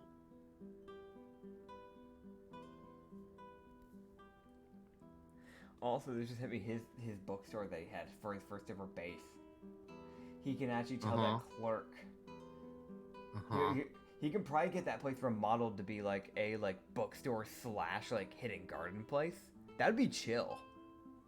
Yes. It's like the lounge for like the people to like sleep in and like rest at and like do meetings and things like that. Could be like still in that old like area.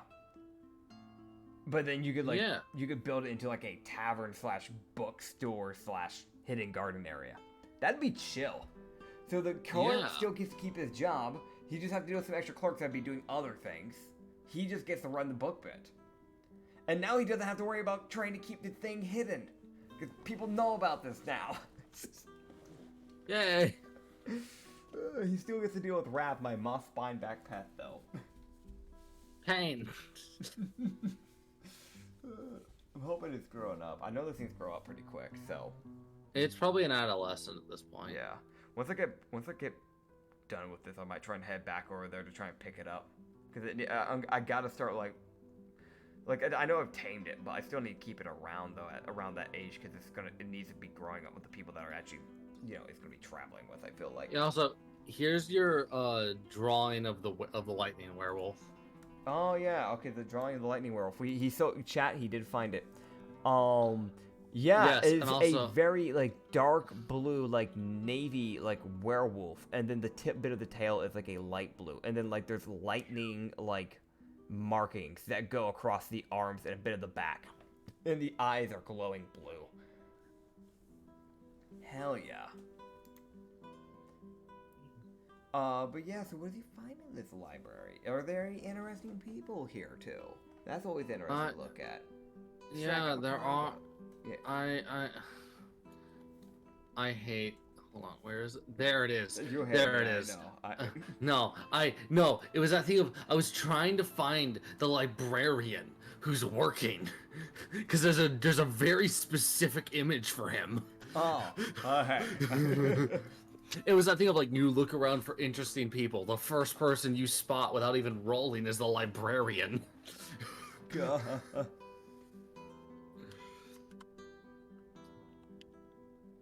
Yeah. Okay, so what's this librarian looking like? Here you go, man. So we're looking at like a Lupin librarian.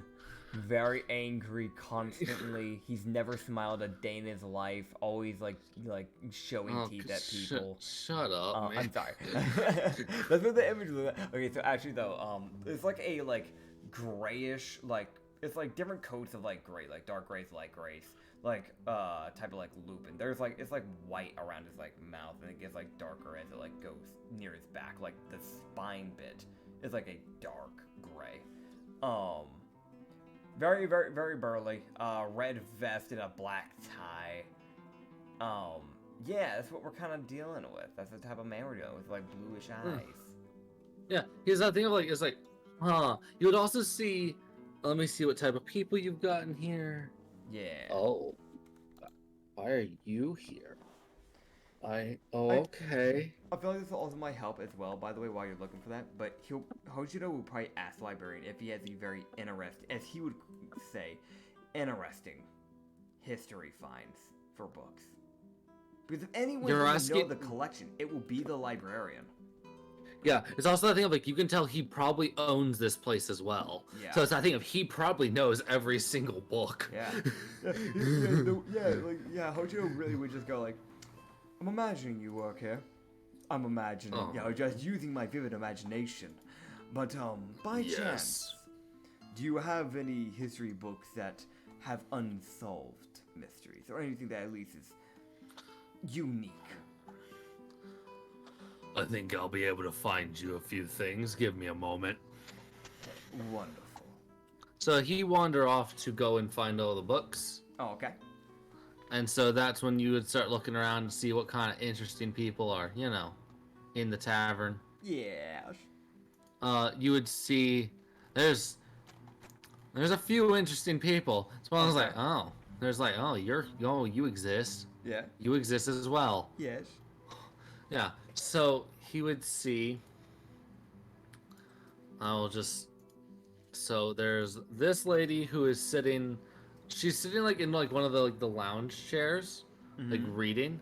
Yeah. And it's that thing of she's very clearly reading a book that is written in Infernal. Ooh. So. No, that's a tiefling. That's a tiefling with very pointy ears, so maybe part elf. But we're looking at a lady who's very fancily dressed. She has like she's got like a fire so her horns like curve backwards. They're like blackish, like charcoal grayish blackish, but they have like cracks in them where like there's like fire like magma that kind of like is like exposed. Grayish hair kind of like slicked backwards, like tucked behind her ear type of deal, none of it going forward of his face. Very, very defined, again, very defined jawline.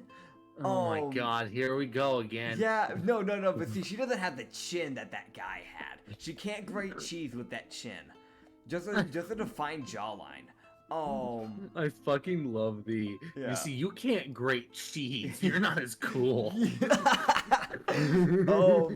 But yeah, she's got like an earring that's like on the earlobe bit of the ear, and then on the very point bit of the ear.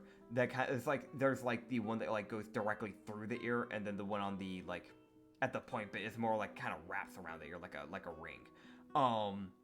A choker that is like made out of like a bronzish material, and the center of it has like a probably like a gem or something of the sort by the looks of it. But it's like this orangish yellowish gem, and then a like robish like with a like red robe, probably a wizard I'm guessing, with like it like pops, like the color pops and basically reaches up to the height of her jaw, with like little points, and it's like very red, but the end bits, like the rims is what I would say. The rim bit of like the robe is like golden, with like some very light golden decor that goes around it. Yeah. Yellow Something eyes. that is also. Yes. Yeah. Her eyes have there's got like black slits, and then they're yellow with like the red tinge, and then they like end in like a black. Yes. That goes around her eyes. Yes. Very smart lady, probably. Strikes me as a wizard. That's why I'm saying that. You can't be dumb as a wizard.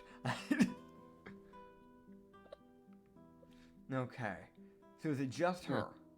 No. Okay. It's like it's her and then a bunch of commoners. It's like, you stand out like a sore thumb. No, even with them being like, there's like a few. It's like if you're here at night. Yeah. That's But the also, other thing. Anya has informed me that there are thunderstorms rolling in, so the internet might keel over and die here soon. Okay. We So have a severe thunderstorm watch that's supposed to last through midnight beyond. okay. So you two might want to wrap it up just in case, because Fair I enough. don't think internet crashing mid-episode is a good idea. Yeah, that's fair. That is fair. Yes. That's fair. Yeah, we'll Which get is through what I this was then. trying to Yeah. show you, Well, but you just kind of went, "Wee," and looked away after a second. I saw it and I was like, I see a map. I'm assuming we've got weather incoming. Got it. I don't know what any of that means. That's fair. I was like, I see a bunch of colors that don't really mean anything. Green is rain, the orange is mild thunderstorms, the red is severe. There's more red than green. Oh no. Yeah. But there are a few more people, which you might not interact with them for the next. We might interact with them next one, but I'd like to set them up now so at least you know Yeah. who's there. Yes. You would then see this lady, who is like, she's like reading a book on. It's essentially. There's a few books that were written by like the Etar's champion, which are like proper, like how to properly wield a blade and how to defend yourself. More like self-defense things than actual offense. Yeah. So this lady's reading one of those. Okay. So we're looking like a samurai lady. Pale skin, white hair, black kimono. The kimono has like some very like, around some of the rim bits, there is some very light like gold and silver-esque like lines that go around it. It's not really like proper design, but it's like rim edge lining basically, coloring. The robe doesn't fully fit her properly, so a bit of cleavage is showing.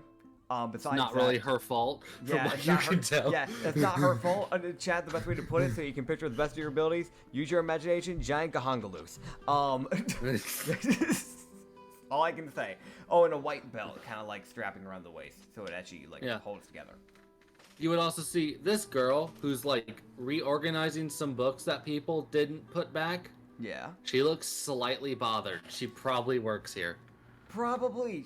So we're looking at like a half tabaxi probably, or a half tabaxi or a half Khajiit. But it's, the other half is definitely human. Black hair. One ear is black. The other one is like black, but has like a white spot on it. The tail that she has is black, and then at the tip end it is white. Very like, think of like Western style, like slick dress, like slick black dress pants. It's weirdly a tongue twister. Brown boots that go like a little bit above the knees, like the brown vest, and then like the white button up over like undershirt that like they always have in the Western. That's why I'm saying it's very Western-esque.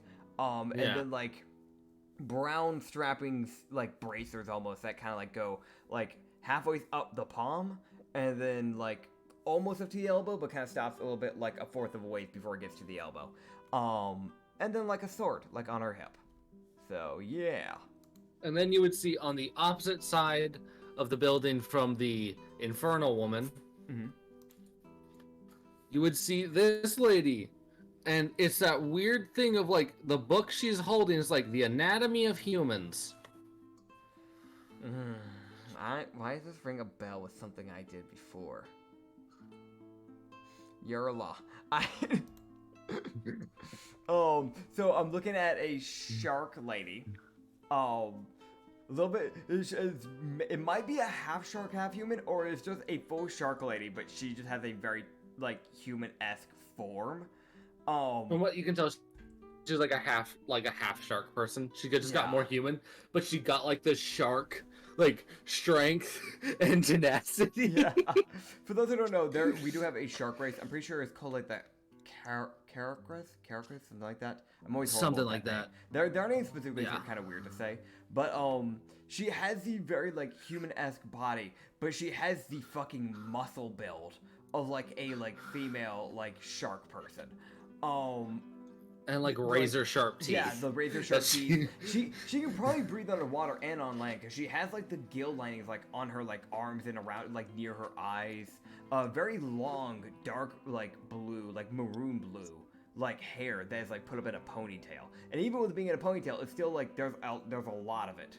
There's no other way to put it. There is still long as hell. Sleeveless shirt, black. It's probably like. It looks like it's like kind of like Japanese traditional, like not kimono. I don't know what the word is for it, but it's like that, like it's got like the stitchings, if that makes sense, like up in the front area. That's what it kind of looks like. But I'm seeing like a picture where it's like she kind of has her back to the side, like from the camera. But yeah, and then like yellowish eyes by the looks of it, but like bluish grayish skin tone. Yes. So she is there as well. What's she reading? So. Yeah, she's the one reading the book on human anatomy. Oh, yeah. I just want to double check. Okay, it's good to know. Yeah. It from what it can seem, it's not that she's using it so she can use that for magic. It's just so she can know weak points. So she's either a monk or a necromancer. Or a hellmancer. Or a barbarian of the bloody fist. Oh. Or a fighter of what is it, the Cobalt Soul? There's one fighter type that's like really like technical. Or a rogue mastermind. Oh, But I that's a don't very see- brutish. That's That's a very brutish rogue. Yeah. That's a rogue wielding a great axe. Oh. But yeah, those are the people. We'll have to probably end it off here, but hopefully I'll be able to get some proper information from the loop and talk with some interesting people. These are definitely people that probably have some info I can probably get from them. Also, just in general, like these are possible good allies, so it's definitely worth Yeah, talking you about. probably. It's one of those things like you might be able to recruit like, you might be able to recruit like the human samurai girl. Yeah. The Arnold woman probably has things that she's doing on her own, and the shark lady is definitely has things that she's doing on her own. But it's one of those like you're in a pickle and you need extra allies. Hey, random shark lady I met and I was friends with, could you like show up and crush some skulls? You'll get some pay from the core. It's not. So you get to kill people, which you probably like doing, and you get paid.